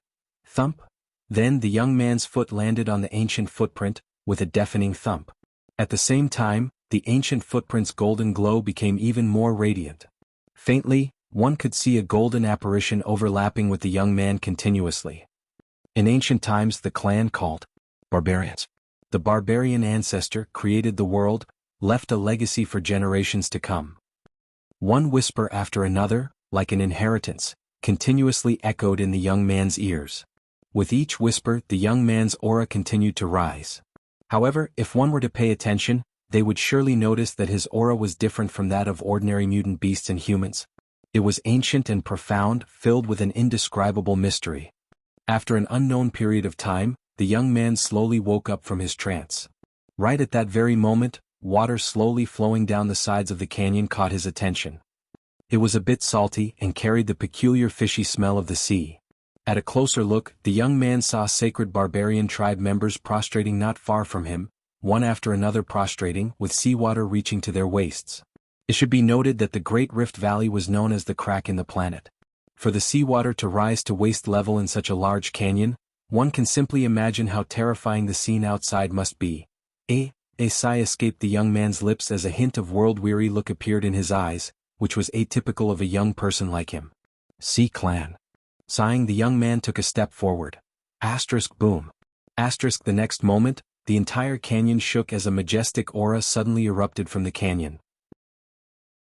And at this moment, the Sea King who was waging war in Africa, the patriarch of Twin Clan, an emerald crab with claws that seemed to tear the sky apart, suddenly narrowed its eyes. Slowly, it turned its gaze towards a direction, a hint of vigilance flickering in its eyes. Those who have long been dead dare to show themselves? At the drop of these words, it lifted its enormous pincers, causing the towering waves to become even more violent. Evolution begins with a big tree, Chapter 461, the wildfire ignited by Wuxia. In the heart of misty mountains within North Canyon, lightning and thunder were still roaring. Every time it struck, it would leave devastation in its wake, even shattering the rocks in the vicinity it fell. And just at this moment, Hiya! A soft exclamation suddenly echoed in the canyon. What are these fluctuations? Mumbling, Wuxia, who was deeply immersed in cultivation, slowly awakened from his slumber. At this moment, North Canyon happened to be shrouded in pitch-black darkness, with flashes of lightning occasionally dispelling it. With a flash of his thought, Wuxia's branches began to withdraw from the sky. Then, to the delighted gazes of countless mutant beasts, the dark clouds that had been shrouding misty mountains for a long time began to disperse. With the dissipation of clouds and mist, a towering tree that seemed to cover the sky entered everyone's sight. Greetings, divine tree. Greetings, master. Amidst a cacophony of greetings, Wuxia saw countless mutant beasts and even humans cast their most respectful gazes at him. Nodding his acknowledgement, Wuxia shifted his attention to one side. The next moment, a giant red fox, with a crimson fur that resembled a cloak of flames, entered his sight. Her limbs were long and strong, adorned with a flame ring each. However, unlike before, her shoulders and the back of her neck happened to have a sharp bulge, and her fur in between these two shoulder blades appeared to be particularly lush. Whenever her fur fluttered, it gave the impression of a red cloak draped over her body, exuding an indescribable sense of nobility. Nine Tails, also known as the Flame Monarch or simply Flame Queen, had reached an unimaginable level of control over fire. During the time he had not seen her, Nine Tails had grown a lot stronger. Master, did you break through? Nine Tails took the initiative to ask, a hint of anticipation in her voice. She had already reached Tier 3, yet still failed to accurately gauge Wuxia. All she got was a vague feeling. That vague feeling was like the reflection of the moon in water, making it difficult for her to grasp Wuxia's realm even now. However, she knew that the current Wuxia was fearsome, extremely so. Just his aura alone was enough to make her, a Tier 3 transcendent, feel extremely suppressed. Had they not been long-term companions, Nine Tails would have fled long ago. I'm just short of one last step, Wuxia responded in a soft voice. Indeed, he was just short of one last thing, and that last thing was evolution points. After this round of secluded cultivation, he had exhausted all his evolution points. Now, he was only a few million points short from reaching the final step. However, at this moment, as if remembering something, Wuxia looked towards the direction of China, a mysterious gleam flashing in his eyes. Originally, he was planning on using a reasonable excuse to start a massacre, but unexpectedly, he sensed a violent aura at the horizon just as he woke up. Nine Tails, can you tell me in detail what has happened recently? With a smile, Wuxia took the initiative to ask. Of course, master, nodding her affirmation, Nine Tails began to narrate the invasion of sea creatures. Since Misty Mountains were located inland, they had not been affected by the sea creatures' disaster. Until now, the entire Misty Mountains have maintained their previous tranquility, one might even say they were thriving. The only unexpected event was that Qin Gang, who was far away in the Arctic region, unexpectedly led the Polar Bear clan back. To accommodate the Polar Bear clan, Little White, the White Flood Dragon, specially created an ice valley in Misty Mountains. So that's how it is. Listening to Nine Tails' recounting, Yuziyu gained some understanding of recent events on the continent. However, he did not expect that the scale of this sea creature's invasion would be so massive that even terrifying Tier 3 transcendence of deep sea would also take the stage. However, Yuziyu did not unwelcome it either. At least, this meant that he didn't have to worry about evolution points. However, the key issue that made him think was what kind of image should he present himself. It drove him into a rare moment of contemplation.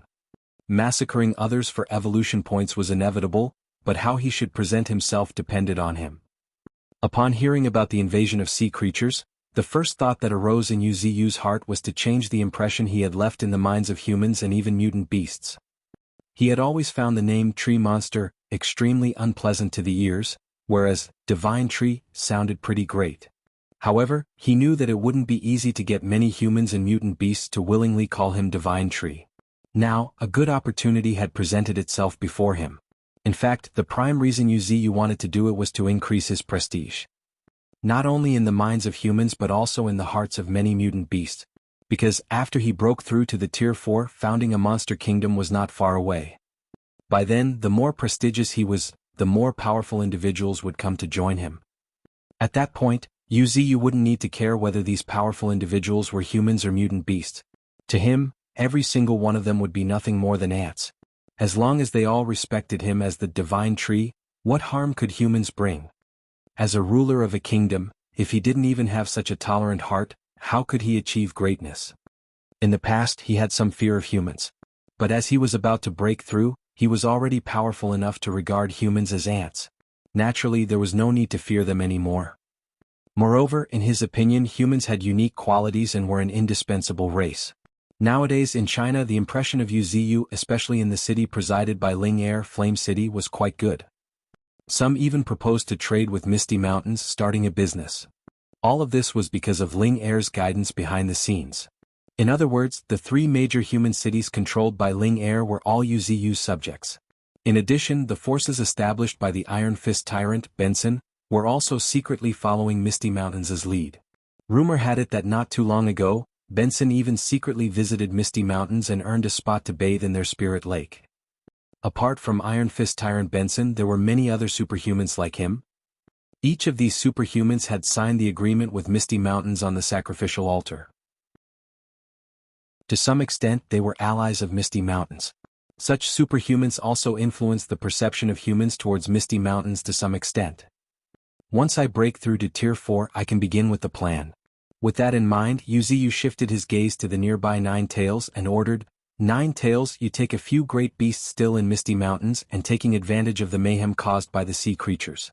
Subdue some powerful mutant beasts to prepare for the future expansion of Misty Mountains." "Yes, Master," Nine Tails eagerly accepted, her eyes flickering non-stop. Faintly, a cluster of deep red flames ignited within them. They were the flames of ambition, burning brighter and brighter. However, it wasn't burning for herself but for her master. Because Nine Tails, who understood Yuziyu well, deeply understood what kind of ambition and lofty aspirations lay behind his simple words.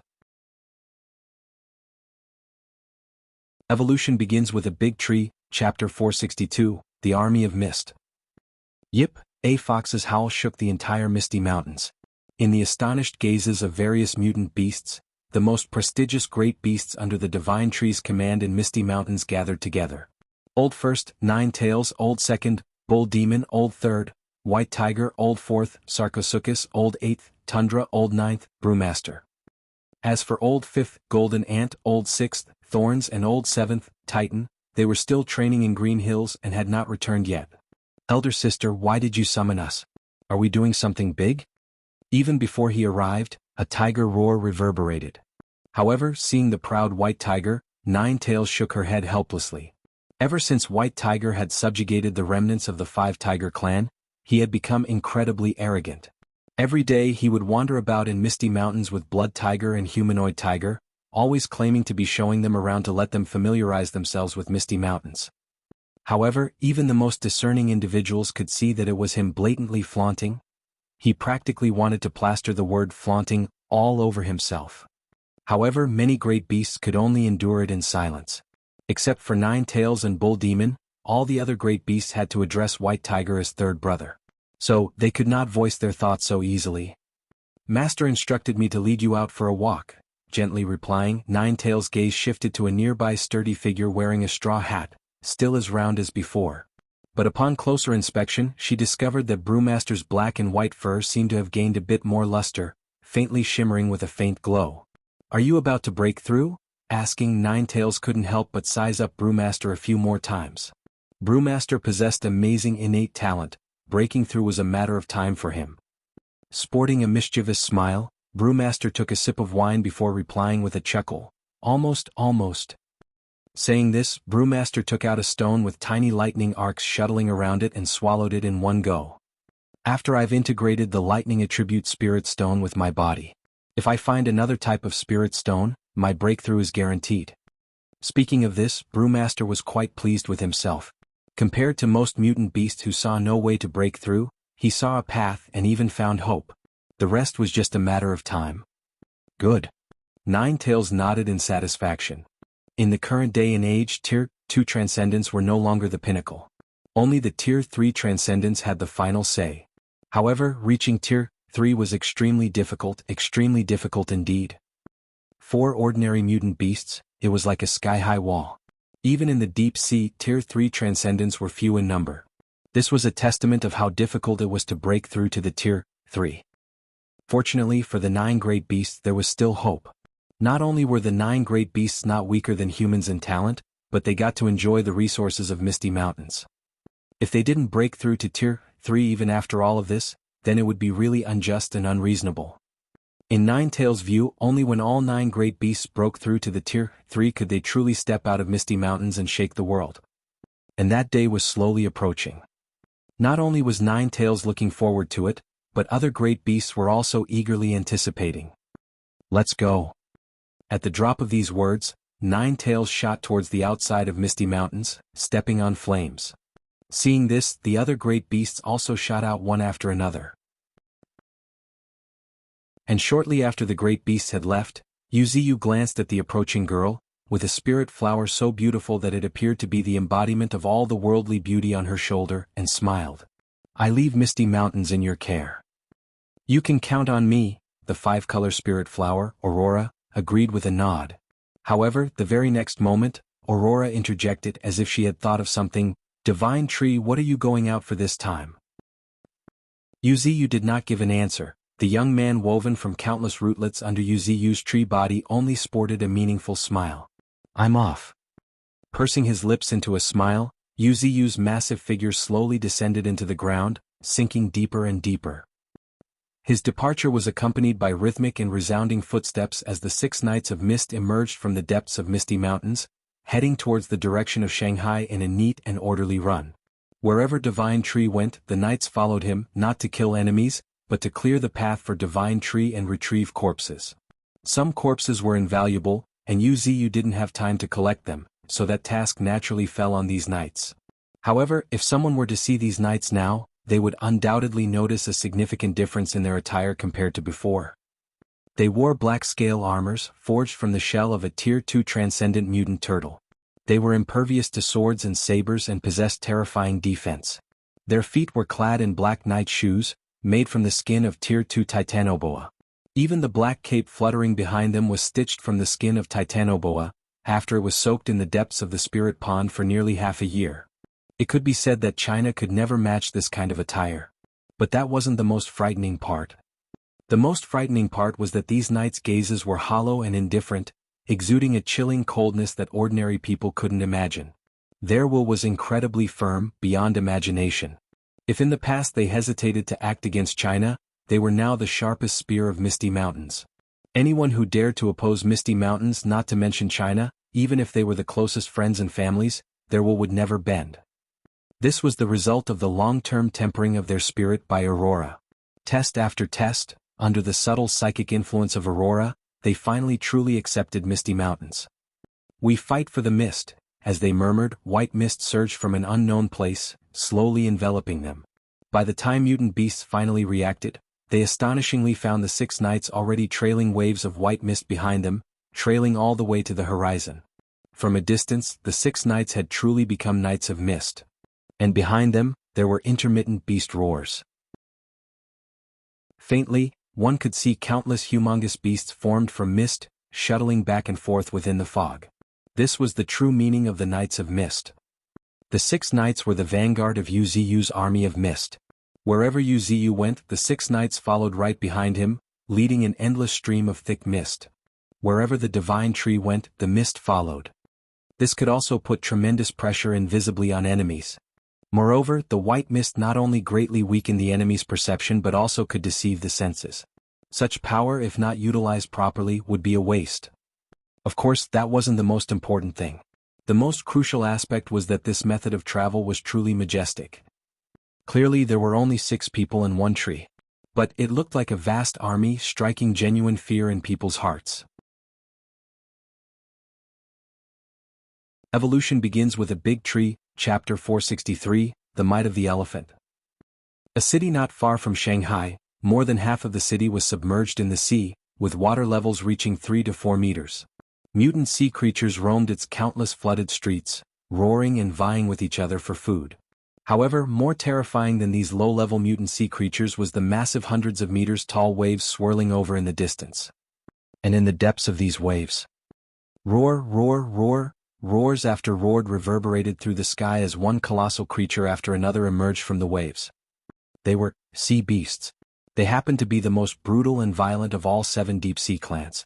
However, due to devolution they generally possessed low intelligence, to the point that they were hardly able to communicate. With their crimson eyes and menacing spikes covering their bodies, they looked nothing short of monsters. No, they were monsters inside and out, true monsters who were born only for destruction. If not for their incredible combat prowess, even the sea clans wouldn't tolerate their existence. It could be imagined how brutal these creatures were. And right at this moment, loud and resonant rattles of chains suddenly filled the air. Looking towards the source, countless humans saw a horrid monster resembling a spider riding along the waves, much to their horror. It was covered in sharp spikes, like an enraged porcupine, but it had 8 menacing claws. Furthermore, there happened to be a thick iron chain tied around its neck. The king of the sea beasts, muttering, a figure with shiny black hair slowly appeared at the top of a high rise. She was Owl and also the first person to discover the invasion of sea creatures.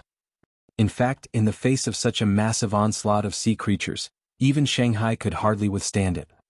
However, with the tacit approval of some high-ranking officials in Shanghai, Owl, the young lady who also went by the name of Lin Ziyi, led the main force of the sea creatures' invasion to the wilderness, preserving a glimmer of hope for Shanghai. Thanks to her spatial innate talent, Owl perfectly completed her mission. However, looking at this remote town, now painted with the blood, a hint of regret flashed in her eyes. "I'm sorry," Owl apologized in a low voice burdened with guilt. However, she had no choice. There were nothing but cities all around Shanghai. No matter where she led the Sea Beast King, there would be casualties. What she could do was to sacrifice a few to save the many. Although these few were innocent compared to the total destruction and deaths of the many, it was worth it. With these thoughts swirling in her mind, Owl gritted her teeth and, forming a sword with her fingers, slashed once again. Crack! The next moment, a black hairline crack continuously spread through space, growing into a black crack tens of meters long by the time it reached the Sea Beast King. Space Rend, her most powerful attack in her arsenal, capable of defeating opponents of the same tier. Even though Owl was a Tier 2 superhuman, this attack still attracted the attention of the Sea Beast King. Roar! Suddenly, a deafening roar reverberated through the sky, raising towering waves. Immediately afterward, sound waves, visible to the naked eyes, spread from the Sea Beast King's mouth, shattering countless buildings in their wake. This powerful roar seemed capable of shattering everything. Even Owl, who was far away, felt her ears ringing as if she had gone deaf. However, at this moment, Owl's face suddenly changed drastically, as she noticed a black shadow blanketing the sky. Upon closer inspection, she realized that another monstrous creature had emerged from the sea. The creature resembled a gigantic turtle. However, compared to a regular turtle, it was covered in spikes all over, and its eyes were as red as blood.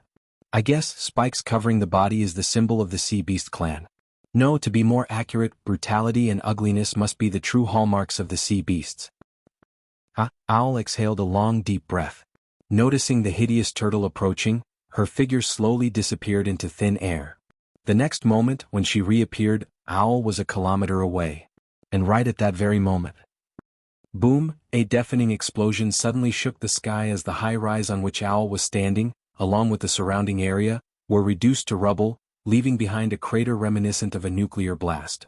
At the same time, the terrifying shockwave swept up the surrounding buildings, knocking them down. The dreadful aftermath even caused Owl to feel unsteady. Brutality, ugliness, and then I feel there's a need to add another adjective, terrifyingly powerful, Owl muttered to herself, and a solemn look blanketed her face, witnessing the horrid creature ravaging the entire city. However, just as she was thinking this, Owl's eyes suddenly narrowed as if she had noticed something. Looking up, she spotted a little elephant nearby, as white as jade. This little elephant was only the size of a calf and looked adorable. However, for some reason it was surrounded by clouds and mist. What surprised Owl even more was that this little elephant was actually hovering in the sky. Right at that moment. Suddenly, a long and resounding trumpeting echoed as the little elephant, white as jade, began to swell in size. In just a few breaths it grew tens of meters tall. In terms of size alone, it was not the least bit inferior to the smallest of the 4 Tier 3s. With another trumpeting, the elephant, now a giant, grew in size once again. However, what was even more alarming was that Owl could discern a warning from its long and resounding trumpets. It seemed to be a warning trying to drive sea beasts away. However, looking at this strange mutant beast who had suddenly appeared out of nowhere, the sea beast's eyes flickered with excitement as if spotting a prey. Moments later. Roar, roar, riding the towering waves, the sea beast charged towards the humongous elephant. Boom! Suddenly, a deafening boom drowned all the sounds in the city. Looking up, Owl saw a Tier 3 sea beast being fiercely knocked away by the giant elephant's trunk. However, this was just the beginning. Apparently, the sea beast's actions had completely infuriated the giant elephant. Crackle, crackle. Suddenly, intermittent electric arcs streaked across the air as terrifying spiritual energy fluctuations surged from the giant elephant. Much to everyone's surprise, the mysterious giant elephant actually started inhaling the clouds with its trunk. The clouds over the entire city continuously surged towards the elephant's trunk, forming a vortex around it. At the same time, powerful fluctuations started to spread into the surroundings. When Owl realized what was happening, her heart skipped a beat. This was because the giant elephant wasn't just inhaling clouds, but also a massive amount of spiritual energy in the air. With this, the surviving humans and even mutant beasts saw a faint ethereal glow surging all over the giant elephant's body. Originally pure white like jade, it now appeared even more sacred under the embellishment of this ethereal glow. However, along with this sanctity, a suffocating power also surged through it. This can't be real, subconsciously murmuring, Owl instinctively used space escape. The instant Owl's figure disappeared into the air. Boom. A monstrous storm swept through the entire city. At that moment, everything in front of the giant elephant dissipated into nothingness, and even half of the towering waves were evaporated. As for the so-called city, it crumbled like paper, instantly reduced into dust, sweeping towards the countless sea creatures. Evolution begins with a big tree, Chapter 464, Purple Wings. As if sensing something, a woman rushing from afar, resembling an embodiment of flames, suddenly had a change in her expression. Looking up, Ling Er witnessed the vaguely discernible outlines of a distant city slowly dissipating into the air like paper. Faintly, Ling Er could see a towering giant elephant, holding its trunk high towards the sky and trumpeting. It seemed excited yet agitated. A Tier 3 white elephant? Softly gasping, Ling Er quickened her pace. However, just then, Ling Er keenly sensed quite a few powerful auras in the vicinity of the city, one of which she found quite familiar. Is that you? Ling Er momentarily paused before turning towards a direction. In a moment, a figure riding a huge panda rushing at a high speed caught her eyes. It was none other than China's strongest knight, also one of the few apex superhumans in China. You're here too. Sighing, the strongest knight's eyes flickered with genuine astonishment, deeply glancing at the distant remote city. Even at such a far distance, he could faintly feel the terrifying fluctuations, searing his face like knives. In the face of such power, let alone a remote town, even they, the strongest standing at the pinnacle of humanity, the apex superhumans, appeared extremely insignificant. But he had no choice but to come. If they failed to take care of the few Tier 3 transcendents leading the sea creatures' onslaught, they would not be able to stop the invasion of the Sea Clan. Up to now, 27 coastal cities were facing the invasion of mutant sea creatures. Out of these, 5 cities had already been reduced to rubble, forever buried under the sea, more than a dozen cities had been heavily damaged, and they were still relentlessly fighting against the endless wave of sea creatures. Judging by this, one could tell how dire China's situation was this time. And this time, not only him but every renowned superhuman in China was deployed. However, as they looked at the distant towering waves, everyone froze. In the face of such power they were as tiny as ants. Let alone going to confront those most powerful mutant sea creatures, even those Tier 2 deep sea creatures would pose trouble for them. However, just then, as if discovering something, the strongest knight suddenly exclaimed, "Where are you going?" To stop them. Dropping these words, Ling Er lightly kicked the air as the purple flames under her feet lifted her up, propelling her towards the city on the horizon. "Don't go!" With a trace of anxiety, the strongest knight glanced at Ling Er's momentarily paused figure and hurriedly added, "Going there with our strength is tantamount to throwing our lives away. It's better to conserve our strength and wait for the higher-up's final decision." At this point, the strongest knight heaved a long, deep sigh before continuing with a solemn look on his face. "We're prepping the spiritual energy railgun. If we manage to successfully fire it, this disaster will be completely resolved." Spiritual energy railgun. Ling Er muttered softly, raising her brows. The spiritual energy railgun had only existed on papers. Nonetheless, it was the epitome of human technological prowess that combined spiritual energy with technology. Rumor had it that the beams it fires could destroy everything in its path. Even if it was fired at a Tier 3 mutant beast, its power was enough to have a certain possibility of killing them. However, this powerful weapon had never appeared before the public. Even Ling Er had only heard of it. However, now, after listening to the strongest knight, it became apparent that China has developed this fearsome weapon, though it was just a prototype. Be that as it may, China had no other choice but to use it. Even if there was just 1 in a million chance, they must give it a try, otherwise the entire China, even half of the continent, would be destroyed under the onslaught of sea creatures. Ling Er understood why China's plans to do this. After all, it was the last straw, and they must grab it no matter the price or outcome. But, as if thinking of something, Ling Er cast a long deep in the direction of misty mountains, her eyes flickering uncontrollably. "If my senses are right, Master seems to have woken up and is rushing in this direction." Thinking of this, Ling Er looked at the tide of sea creatures sweeping the city, a touch of sympathy flashing in her eyes. Although she didn't know why her master was coming, she knew that it would definitely not bode well for these sea creatures. Meanwhile, watching the red figure still rushing towards the city, the strongest knight couldn't help but roar in anger. "The higher-ups in the government have issued orders that no Tier 2 superhuman is allowed near the battlefield. Those Tier 3 monsters are far beyond what we can handle. Why are you being so stubborn?" Listening to the strongest knight's angry and anxious shouts, Ling Er failed to stifle her laughter and a chuckle escaped her lips. She hadn't expected the usually indifferent strongest knight to lose his composure like this. Unfortunately, she wanted to see her master. More importantly, she was not a Tier 2 superhuman now. Thinking this, Ling Er suddenly heaved a long deep breath.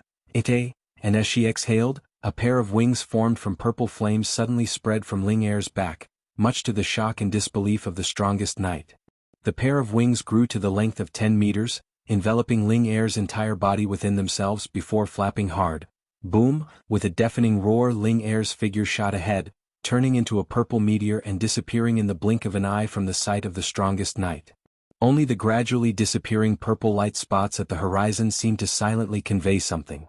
Just as Ling Er's figure completely disappeared, a belated voice suddenly echoed in the strongest knight's mind, "I never said I'm a Tier 2 superhuman." Ling Er's playful voice rendered the strongest knight's face to remain stiff for a long time. Even the panda under him had his mouth agape, staring dumbfoundedly in the direction of Ling Er's disappearance. "Boss. Wings of spiritual energy, this can only be achieved at Tier 3, the panda under the strongest knight stuttered, a bewildered look on his face. No need to remind me. With twitching corners of his mouth, the gaze of the strongest knight also seemed dazed. The Empress, Ling Er. To think Mystery Girl actually silently broke through to Tier 3. Just how is this possible? Even now he still found it hard to digest.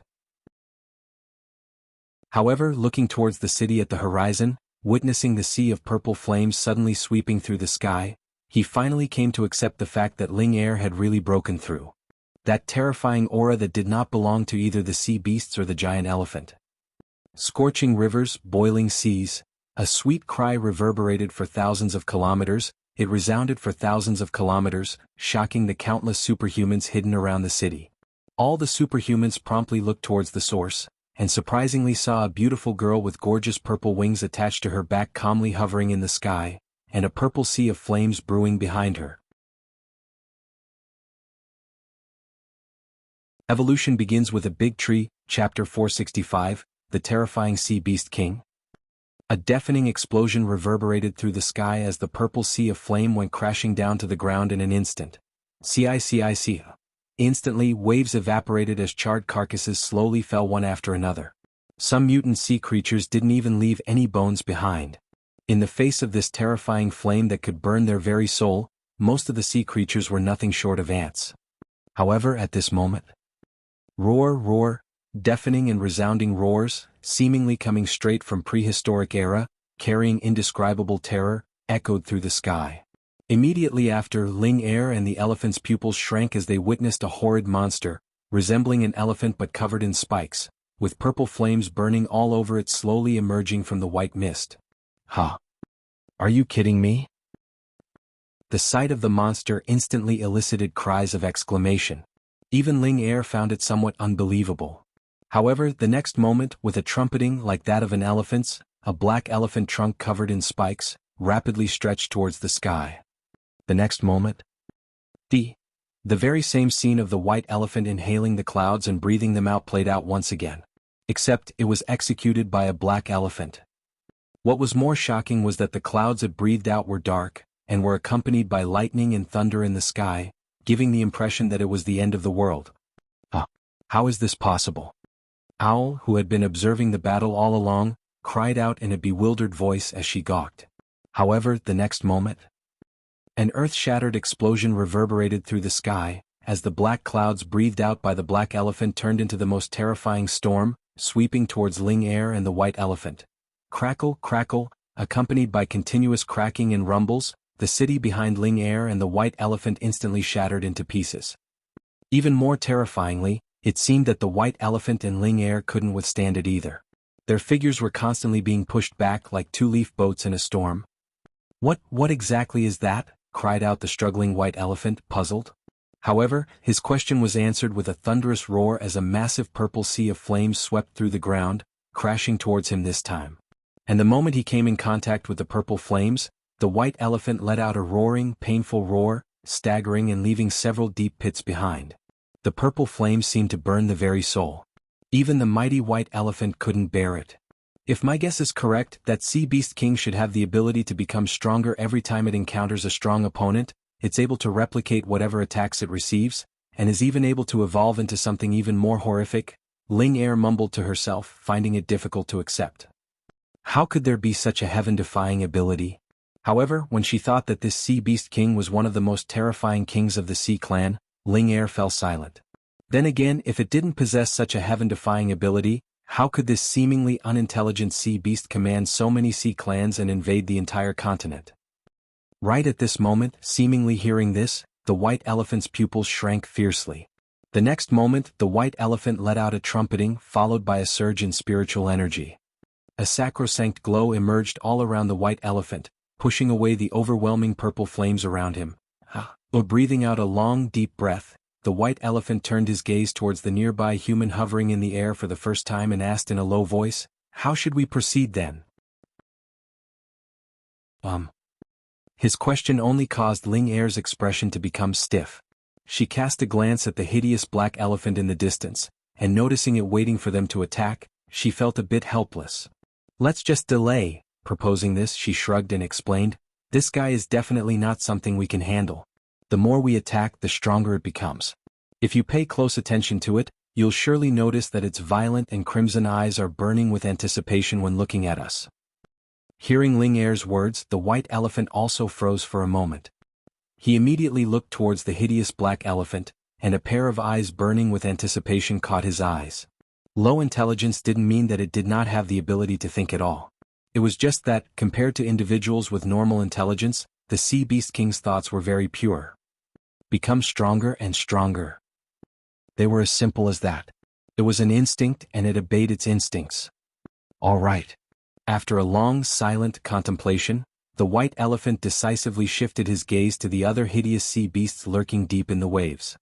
Compared to the Sea Beast King, the other 3 Tier 3 sea beasts, while powerful, weren't as troublesome. After all, they solely relied on their instincts to fight. While it was enough to overwhelm lower-level opponents when facing opponents of the same tier, they fell a little behind. In front of absolute strength, all wits and tricks would be crushed. However, when both opponents were equally strong, wits became a crucial piece in the battle. Thinking this, the white elephant took a deep breath before firmly stating, "Let's stop the waves from advancing further. And if necessary, snipe off the other 3 Tier 3 sea beasts." Hearing this, Ling Er also nodded her agreement. However, the next moment she immediately added, as if remembering something, "Don't let the Sea Beast King perceive that our attacks can pose a threat. It should only absorb attacks that can harm it." Got it? Giving a simple response, the white elephant's expression also became serious. Meanwhile, Ling Er raised her hand as a ball of purple flames gathered in her hand. "Since this Sea Beast King had absorbed my purple flame ability, I can only use purple flames in the upcoming battle. As for other means, it would probably be best to not use them if I don't want this creature to become even stronger." Meanwhile, in the distant horizon. Thump, thump, thump, accompanied by synchronized footsteps, a vast expanse of white mist swept through the ground. It was like an army of thousands, indescribably vast. The white mist seemed endless, blanketing the sky and devouring the land.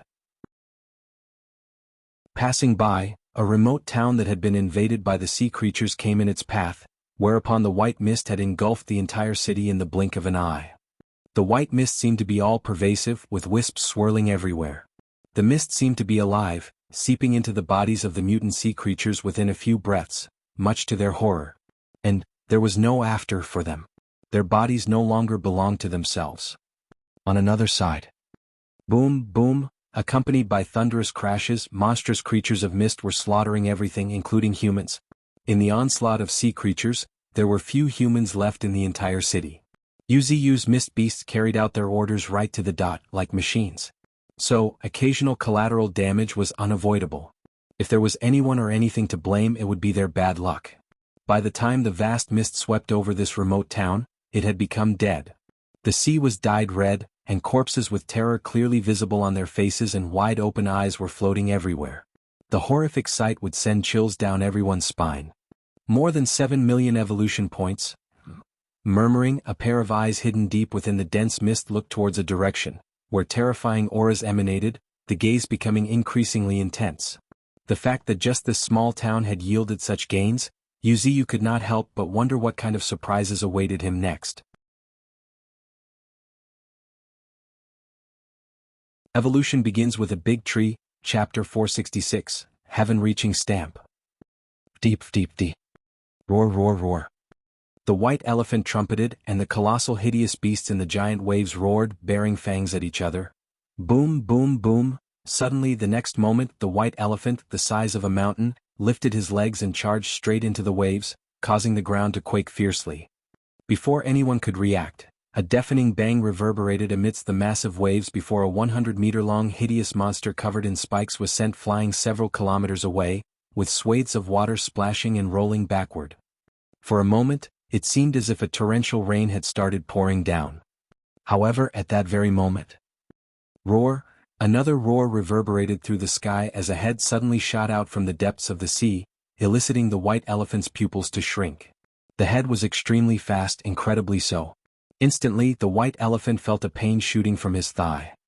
Looking closer, the white elephant noticed that the head belonged to a hideous sea beast resembling a giant turtle covered in spikes.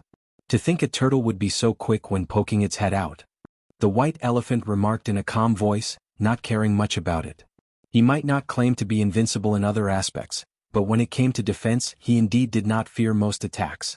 It was this aspect that bolstered the white elephant's confidence the most when it came here. Except for the Sea Beast King, not to mention these sea beasts who were weaker than him, even if they were one level stronger he would still not fear their attacks. Although the white elephant couldn't guarantee victory, he could definitely hold his ground. Right at that very moment. Boom, flapping the purple wings, Ling Er's figure instantly disappeared in front of the Sea Beast King, the black elephant. Whether it was an illusion or something else, but Ling Er felt that after changing its form, the Sea Beast King's reaction had dropped a notch. No, to be more accurate, the Sea Beast King seemed to have inherited the clumsiness of the white elephant. Despite its clumsiness to lower-level creatures, it still appeared as fast as the wind. However, as far as Ling Er, a Tier 3 superhuman, was concerned, it was not fast. Its attacks were as glaring as the sun, too obvious and predictable. This was also the biggest weakness of huge mutant beasts. While they possessed unimaginable power and unshakable defense, their large body size inevitably limited their speed, causing them to be sluggish. It was inevitable. Except for the species in the myths and legends that were close to perfection, the other mutant beasts or sea creatures of this world more or less had certain deficiencies. Swoosh, swoosh, swoosh, accompanied by a fleeting purple streak, Ling Er's figure kept flickering around the black elephant. This was Ling Er's mission, to hold off the Sea Beast King. Fortunately, the Sea Beast King had taken an elephant form, otherwise Ling Er wouldn't have been confident in pinning it down. Roar, roar, roar, one deafening roar after another echoed. Clearly it had an elephant form, but its cries were different from that of elephants. Then suddenly, swoosh, Ling Er's pupils shrank as a black trunk, so huge that it resembled a pillar reaching the sky, slamming towards her, entered her sight. Fast. It was as fast as a black lightning bolt. It was hard to imagine how fast an elephant could swing its trunk. However, after a glance at the white elephant fighting off 3 sea beasts alone, a realization dawned upon Ling Er.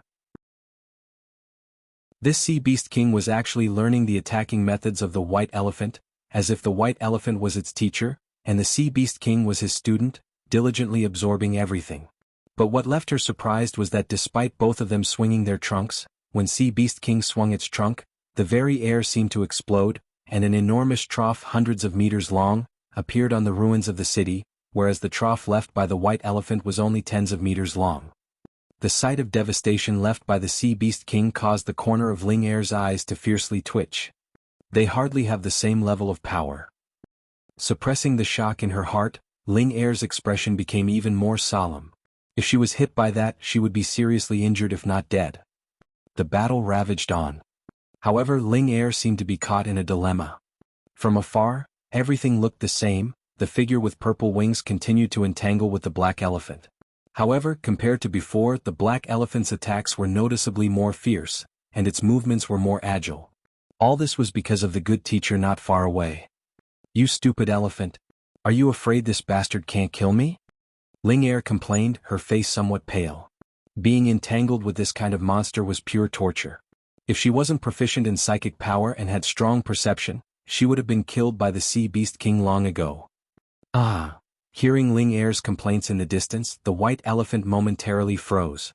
With his intelligence, he could naturally tell that the Sea Beast King was intentionally or unintentionally imitating him. However, the problem was that the white elephant was engaged in a battle with the Tier 3 sea beasts all alone. While he wanted to show restraint, he did not dare to. Although these sea beasts were not very smart, their continuous fearsome attacks were still terrifying. Every now and then he was pushed into a corner and he was forced to use some of his true abilities. Just like now.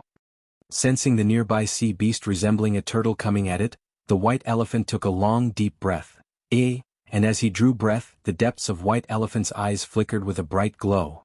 The next moment, he lifted his 2 hooves as thick as buckets, as the terrifying spiritual energy continuously gathered towards them. Heavenly reaching stamp. A mutter escaped the white elephant's mouth before a terrifying pressure spread from it. Immediately after, the turtle-looking sea beast's expression drastically changed as its body came to an immediate stop all of a sudden. Faintly, it could feel even the surrounding space was imprisoned. And the very next moment. Boom.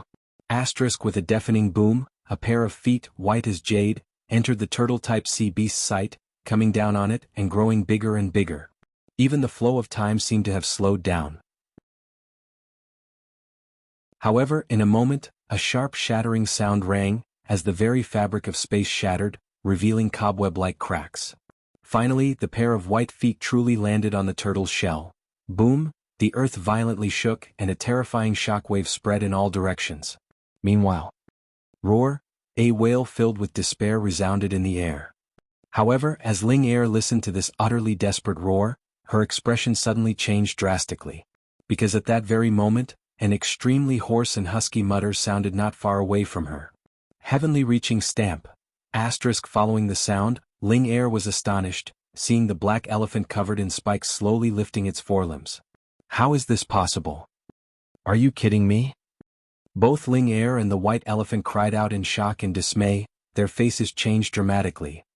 Isn't it supposed to learn and even develop higher abilities only after being attacked? How did it learn just by looking? How is this possible?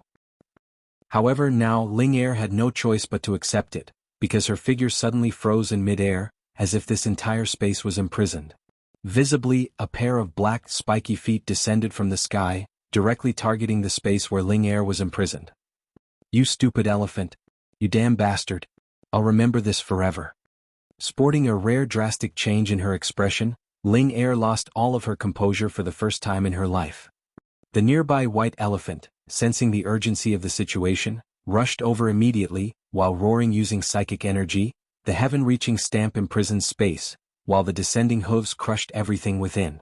Once locked, no one can escape. The only option left is to just weather it. Weather it? The corner of Ling Er's lips twitched fiercely, and her pupils shrank to the size of pine needles, watching the massive shadow coming down on her. Are you sure I can take this attack head-on? Evolution begins with a big tree, Chapter 467, Divine Ability. Lightning Strike. Boom. The space instantly shattered like a mirror, as if the sky was collapsing. Upon closer inspection, Ling Er was horrified, sighting two black shadows rapidly enlarging in her sight. I can't dodge it, I really can't dodge it. With a rare anxiety gripping her heart, Ling Er's gaze became solemn. The next moment, Ling Er took a long, deep breath before the purple wings on her back suddenly wrapped around her, enveloping her into an egg-shaped form. At the same time, a white ribbon also emerged from her and entwined around her, again and again in the next moment. This was Ling Er's natal artifact, the silver centipede, and was extremely hard. Even so, Ling Er still couldn't feel safe, and a chill shot through her spine. The fear born out of her instinct was vividly displayed at this moment. No one could remain calm in the face of death. In the eyes of other humans, even the mysterious Ling Er was no exception. However, compared to death, what Ling Er cared more about was. Just then, as if sensing something, Ling Er's face suddenly changed, revealing an incredulous expression. Master. Murmuring to herself, Ling Er's tense expression was replaced by a look of relief the next moment. I'm here, everything will be fine, a soft murmur echoed as if whispering in her ears. And Ling Er repeatedly nodded and even let go of her defenses. I'm here, everything will be fine. This was a promise. It was so before and it was the same now. Because he was her master. There was no need for any more explanation or assurance. Just those words were enough.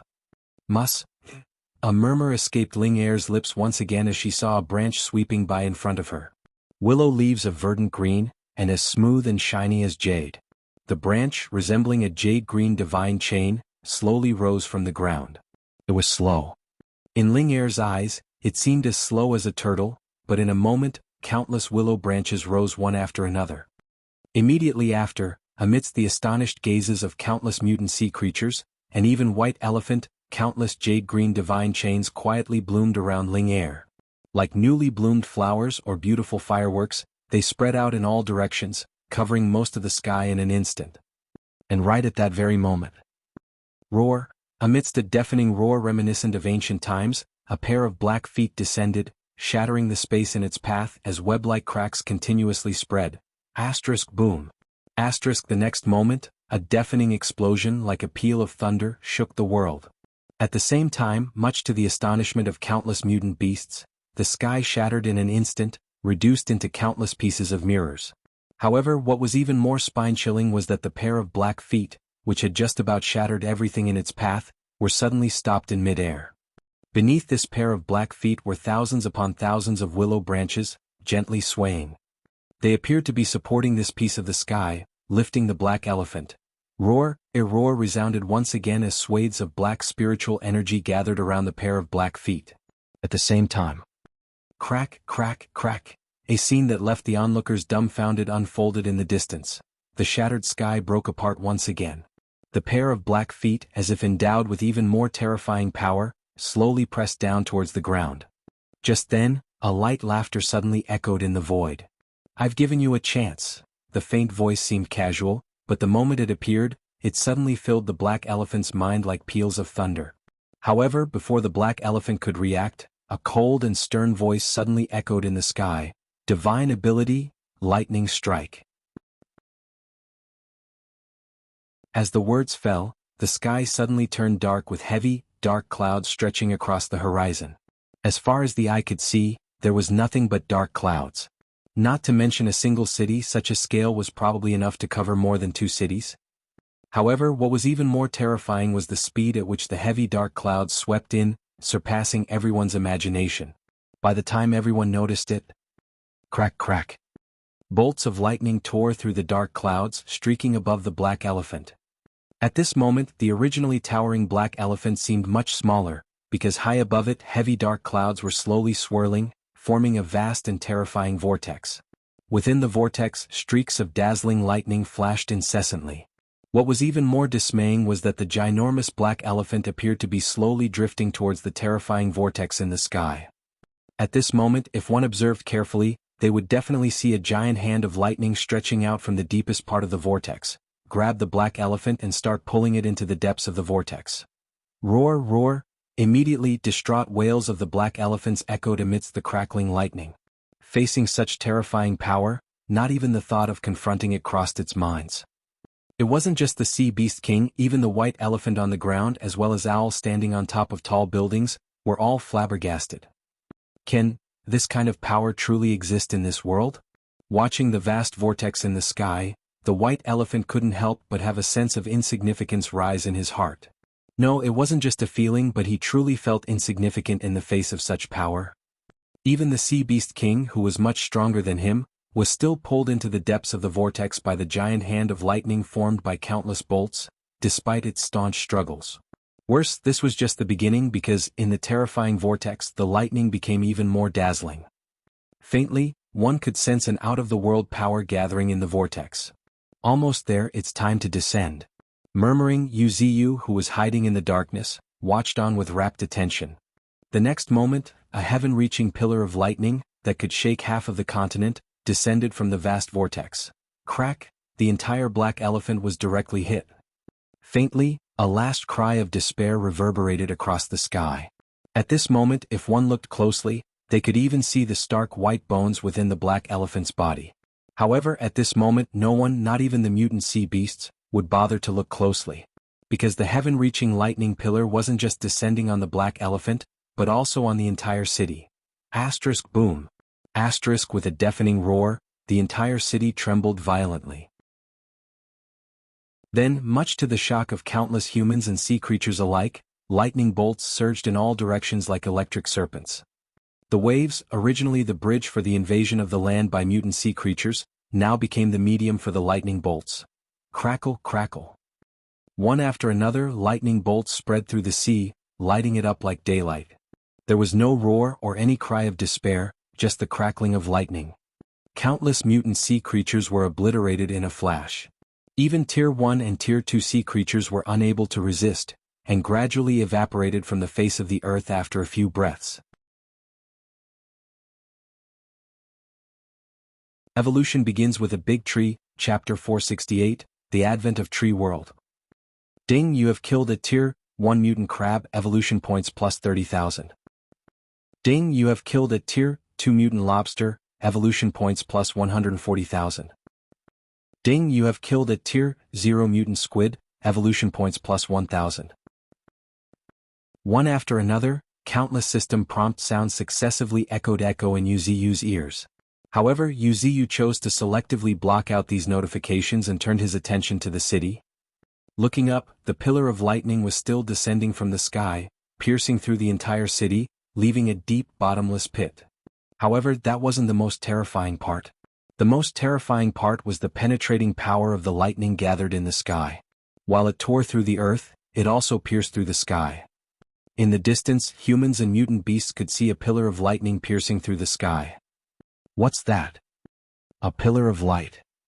Exclamations rang out, one after another, as the residents of a city hundreds of kilometers away looked up at the sky. The next moment, a brilliant pillar of light reaching straight towards the heavens caught their eyes. Meanwhile, in another remote town not that far from the city invaded by the Sea Beast King. This town too had been invaded by sea creatures. It was now submerged in sea water and home to countless deep-sea creatures, who had chosen to take temporary refuge here. Every now and then, one could see sea creatures chasing after the humans, leaping over the high-rise buildings. However, at this moment, crackle, crackle, crackling sounds of electricity echoed at the horizon one after another, drawing the attention of numerous sea creatures, who, to their horror, witnessed the vast sea at the horizon surging with countless silver-white lightning serpents. The lightning serpents were as swift as the wind, spreading along the sea and streaking over in a flash. Roar, roar, roar. In a moment, painful cries reverberated one after another as countless sea beasts were reduced into charred carcasses.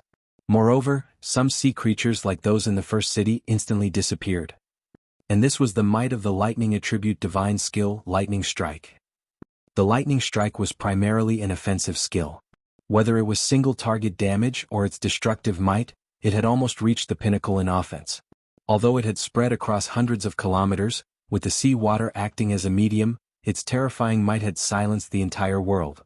The entire world was truly silenced because at this moment inside the National Spiritual Energy Monitoring Bureau, countless people watching the live feed from satellites.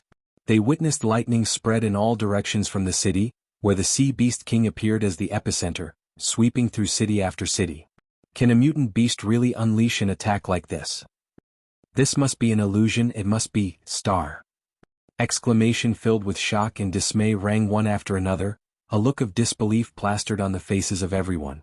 However, while everyone was reeling from disbelief, the deputy director of the Spiritual Energy Monitoring Bureau, looking at the familiar frequency of spiritual energy fluctuations analyzed by the sophisticated instrument, fell silent. After an indeterminate amount of time, she glanced at the screen and softly uttered two words, tree, monster. It's definitely the tree monster. The strongest monstrosity of the continent has finally awakened. She was not sure whether she should be happy or sad. Happy, naturally, because the appearance of the tree monster had put a stop on the invasion of the sea creatures. At least, looking at the satellite images on the screen, the deputy director of the Spiritual Energy Monitoring Bureau was fairly certain of this. Sad, naturally, because the tree monster had emerged from misty mountains, and it might not be good news for humanity. Compared to its terror, even the current onslaught of sea creatures seemed insignificant. At least, China still had a chance against the invasion of sea creatures. However, against the awakened tree monster, let alone China, even the combined might of all of humanity would not be enough. It would be akin to breaking a rock with an eggshell. Thinking of this, the deputy director of the Spiritual Energy Monitoring Bureau couldn't help but feel bitter. Meanwhile, in a charred city, a hint of green began to rise, with tender shoots rising anew. At the same time, a powerful vitality started permeating the air. Looking up, starting from the center of that green, lush grass began to grow.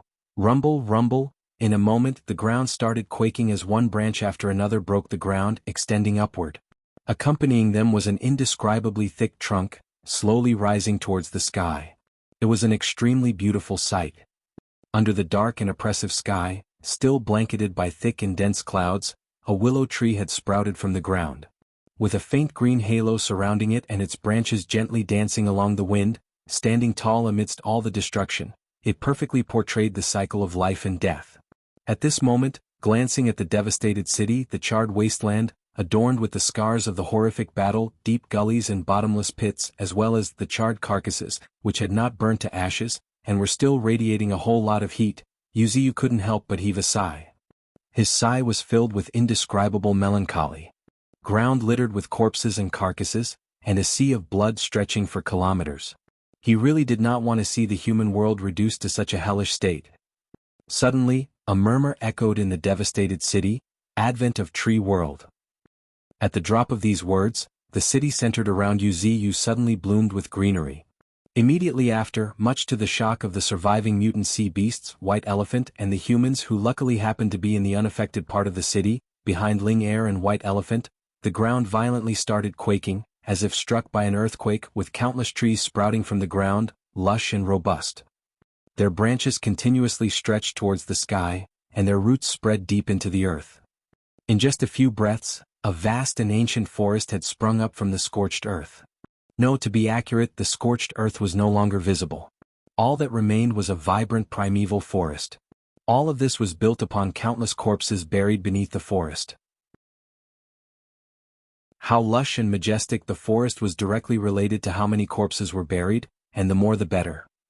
By the time countless humans and mutant sea beasts reacted, a vast forest had miraculously risen at the end of the horizon. A miracle? A voice emerged out of nowhere, giving voice to the thoughts of everyone present. For a moment, the majestic and picturesque sight had left the surviving humans silent. However, the very next moment, swoosh, a gust of wind, that had appeared out of thin air, startled everyone. Much to the astonishment of many humans, the forest, which had sprung up from the ground, started gradually disappearing into the thick fog rolling in from the west. Ha!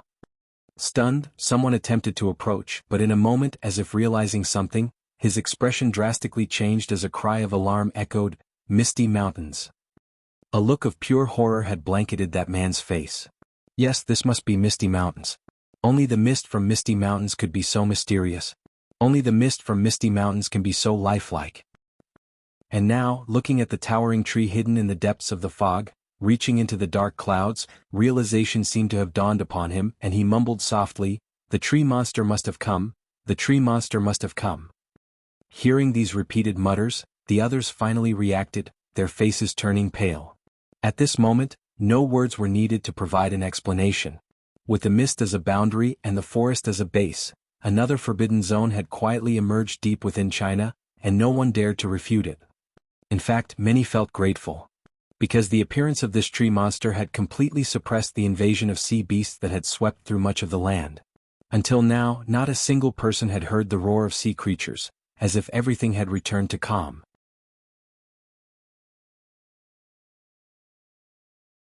Evolution begins with a big tree, chapter 469, lifelike teenager. And at this moment, deep within the forest submerged in mist, an elegant figure with long black hair could be seen flickering every now and then, appearing and disappearing in a flash. What was somewhat astonishing was that each time she disappeared, a look of astonishment could be seen on her face, as if she had witnessed something unimaginable. After a moment, taking a deep breath, the young girl gazed at the figure of a young man emerging from the thicket not far away, her eyes narrowing. The young man happened to be quite handsome and not that old. Except he had been following her like a shadow. Even if Owl used her spatial talent, she was unable to shake him off. On the contrary, every time she teleported, she would find this young man with a smirk on his lips, looking at her playfully. "Who exactly are you?" a vigilant owl asked in a firm voice. "Haven't you already guessed?" Smiling, Yuziu raised a finger.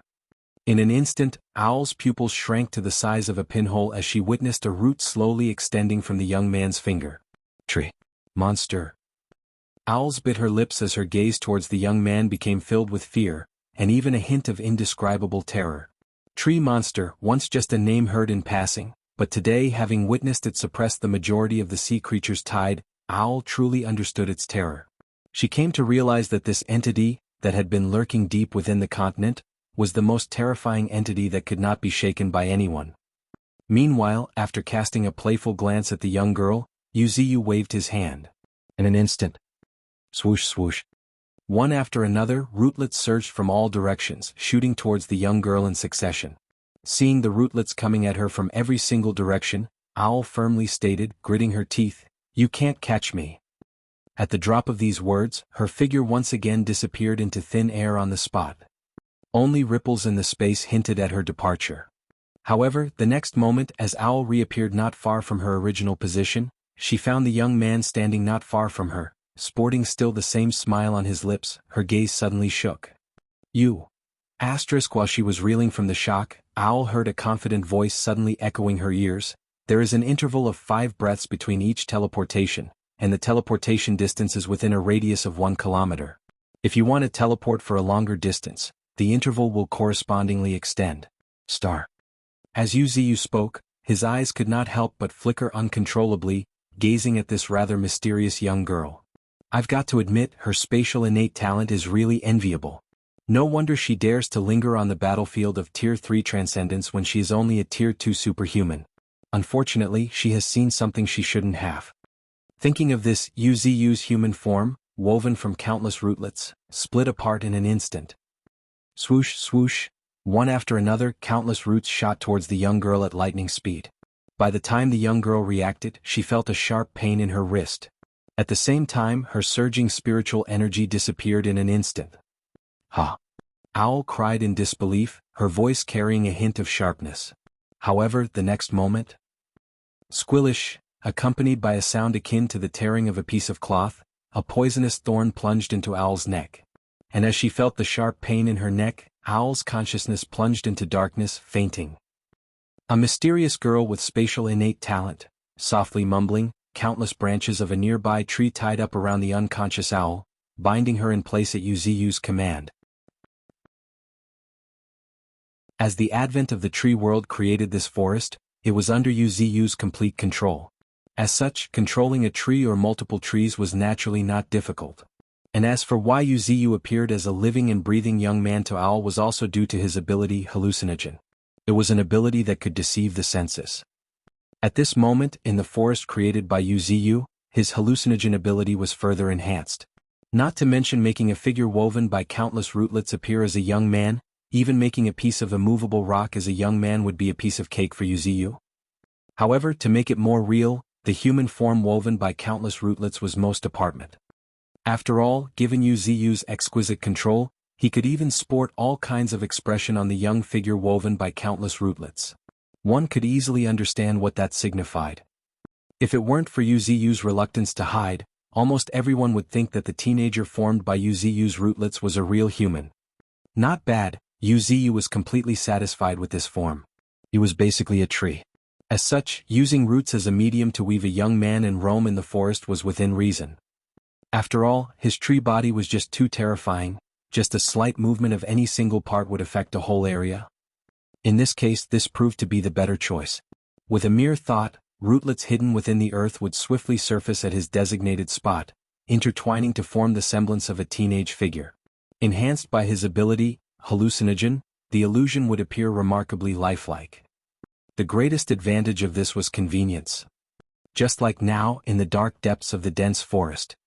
Tap, tap, tap, with heavy footsteps, a teenager slowly emerged from the depths of the ground. Not from the depths of the forest but really from the depths of the ground. One by one, countless rootlets kept intertwining with each other. By the time this figure appeared in front of many other figures, it was lifelike like a real teenager. Greetings, master. As 6 knights knelt on one knee beneath a towering tree, accompanied by 6 pandas who also respectfully bowed their heads. Ah! Nodding slightly, Yuziyu's gaze shifted to a woman with fiery long hair not far away. Long time no see, Ling Er. Long time no see, master. Ling Er returned the greeting with a smile on her lips. She seemed somewhat excited. However, the next moment, a look of surprise flashed on Ling Er's face, seemingly noticing something. Master, your appearance seems to be getting more realistic. Saying so, Ling Er couldn't help but size up the teenage figure in front of her several times. Adorned with flowing long black hair, his eyes sharp and penetrating, his gaze unwavering and resolute, every facial feature was vividly pronounced. From afar, Ling Er even caught a pleasant scent. Although she knew that this was the result of her master's ability, hallucinogen affecting her perception, Ling Er still couldn't help but perceive him as a human. This is for the future. Saying so, Yuziyu glanced at the sky, paused and continued explaining, if in the future a monster kingdom is to be established, it would be inconvenient to meet people in my true form. It's better to present myself like this, weaving a body with roots to meet others. Listening to Yuziyu's explanation, Ling Er also affirmed with a nod, indeed. However, after a moment as if she had thought of something, Ling Er suddenly asked doubtfully, Master, Are there any limitations to this type of body? Limitations. Murmuring, Yuziyu admitted, this body can only be woven within the range of my roots. More crucially, it's not the body that holds importance. Rather, the essence lies in my consciousness, which descends into this physical form. Saying this, Yuziyu snapped his fingers. Snap. The next moment, much to Ling Er's surprise, one Tianger after another emerged from the ground. However, compared to the teenager in front of Ling Er, the others were clearly much more stiff and appeared rigid. My consciousness is the true essence. Suddenly, a voice came from behind. Turning around, Ling Er was astonished to find that the previously dull teenager behind her now looked a bit more alive, and even sported a playful smirk, appearing vividly lifelike. Great! Ling Er nodded slightly, trying her best to digest this information. It was indeed convenient. At least now, Ling Er felt that she didn't need to constantly tilt her head up at a 45-degree angle to gaze up at her master's towering body. Evolution begins with a big tree, Chapter 470, Black Willow Tree. Roar. Star. Suddenly, a roar attracted Yuziyu's attention. Looking towards the source, Yuziyu discovered that not far away, sea beasts happened to be hanging on his tree body. These sea beasts were huge, at a height of dozens of meters. They resembled skyscrapers. However, no matter how enormous these sea beasts were compared to Yuziyu's towering tree body, they appeared unexpectedly tiny. At present, Yuziyu's tree body has exceeded the comprehension of ordinary people. It resembled a mountain peak, with each branch resembling broad highways so big that not to mention a single car, even 4 or 5 cars could pass through side by side. And this was just one of the many changes Yuziyu would undergo as he stepped into Tier 4. Every minute, every second, his tree body seemed to grow continuously as if injected with steroids. Even though Yuziyu tried to suppress it, his true body had grown several times larger than before. Yuziyu heaved a sigh, feeling helpless. If this enormous body continues to grow, I might truly become the legendary World Tree, or Heaven-connecting Jianmu, and would be supporting an entire world. However, at the thought of countless birds and beasts living on his body, Yuziyu couldn't help but feel a pang of concern. Isn't that tad similar to how bacteria and microorganisms live on the human body? For those beings, the human body is their habitat with its own unique ecosystem. If one day this happens, my understanding of the world will undergo a radical change. Yuziyu became lost in his thoughts. Currently, he was still considering these matters because his level in the hierarchy of life was the same as that of the birds and beasts.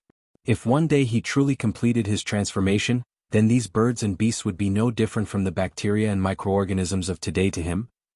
The hierarchy of life determines one's understanding. And now, his hierarchy of life was gradually changing. As these thoughts swirled in Yuziyu's mind, his mood became somewhat complicated. Evolution was indeed a cause for celebration, but his extremely rapid evolution made him somewhat uncomfortable. Without sufficient time for sublimation, he was having a hard time coming to terms with some things. This was also one of the reasons why he used rootlets to weave a human form. His tree form was about to exceed the comprehension of ordinary people, and he could only roam the world by weaving a body with rootlets. However, at this moment, as if he had thought of something, Yuziyu's gaze also fell on the sea beasts hanging from the tree. There were 4 sea beasts in total. Each one was hideous and ferocious. One resembled giant turtles, while one resembled deep-sea pythons. Although their forms varied, they all had one thing in common. They were all covered in spikes and their eyes were red as blood. An erroneous evolution, culminating in deformity, Yuziyu commented in a calm yet indifferent tone, his voice tinged with a hint of unmistakable certainty. In true evolution, wisdom should come first. When spiritual energy resurged, the first thing awakened was the wisdom of all things. I have never thought that I would see this kind of devolution, when one sacrifices wisdom for power. Yuziyu sighed as he slightly focused his gaze on the sea beasts. The next moment, a series of information flooded Yuziyu's sight. Race: mutant giant turtle, sea beast. Rank: Tier 3 transcendent. Innate talent: spiked turtle shell. The already terrifying defense provided by its turtle shell is further enhanced by spikes. And while having fearsome defense, it possesses equally formidable offensive power. Unique abilities: tidal summon. It can generate towering waves capable of submerging an entire city.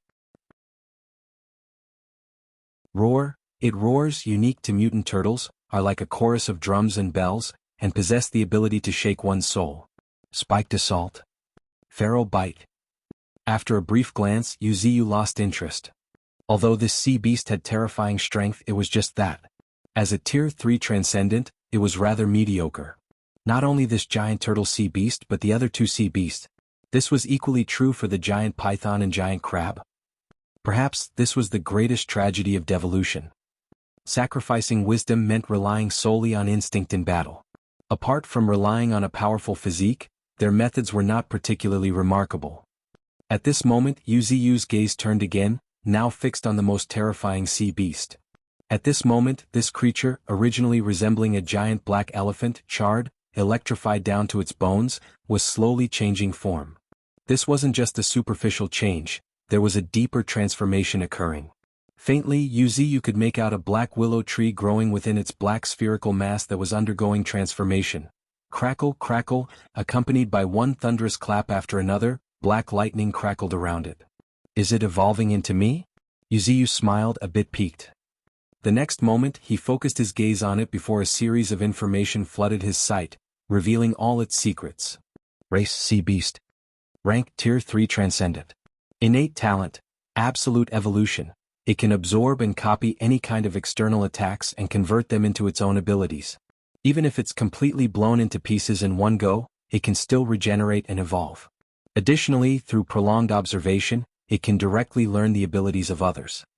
Unique abilities. Black lightning. It can draw lightning from the sky, drawing pillars of lightning to unleash devastating strikes.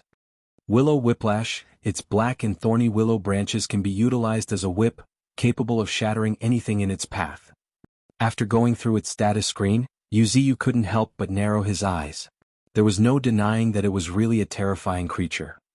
This creature could evolve into any species. Even after it was attacked by Yuziyu, it still managed to absorb and copy it, initiating a whole new evolution. Although such evolution would abandon previously learned abilities, whatever could harm it would undoubtedly be stronger.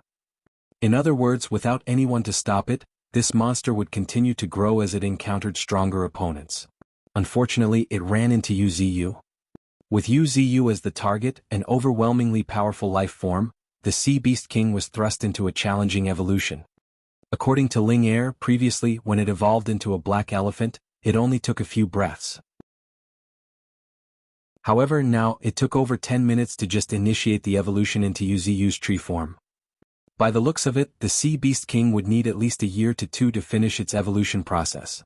Should I stop you now? With a smile, Yuziyu looked at the creature evolving into him, his gaze shimmering. He could easily stop it. In fact, Yuziyu could even directly kill it. However, for some reason, Yuziyu found himself somewhat looking forward to its evolution.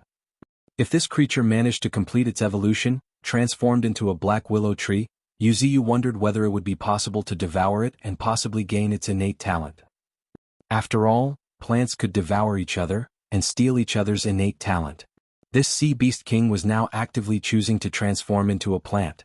It was basically just thrusting itself into Yuziyu's jaws. Ashish, Jianmu is world tree from Chinese mythology. You're tuning in to the Han Li's Wuxia Adventures YouTube channel. We're so grateful for your support, and don't forget to subscribe to join us on this incredible journey through captivating stories. Your generosity through donations truly makes a world of difference, as it's the primary source of revenue that allows me to expand and enhance this channel for you. Thank you from the bottom of my heart for being a part of this adventure.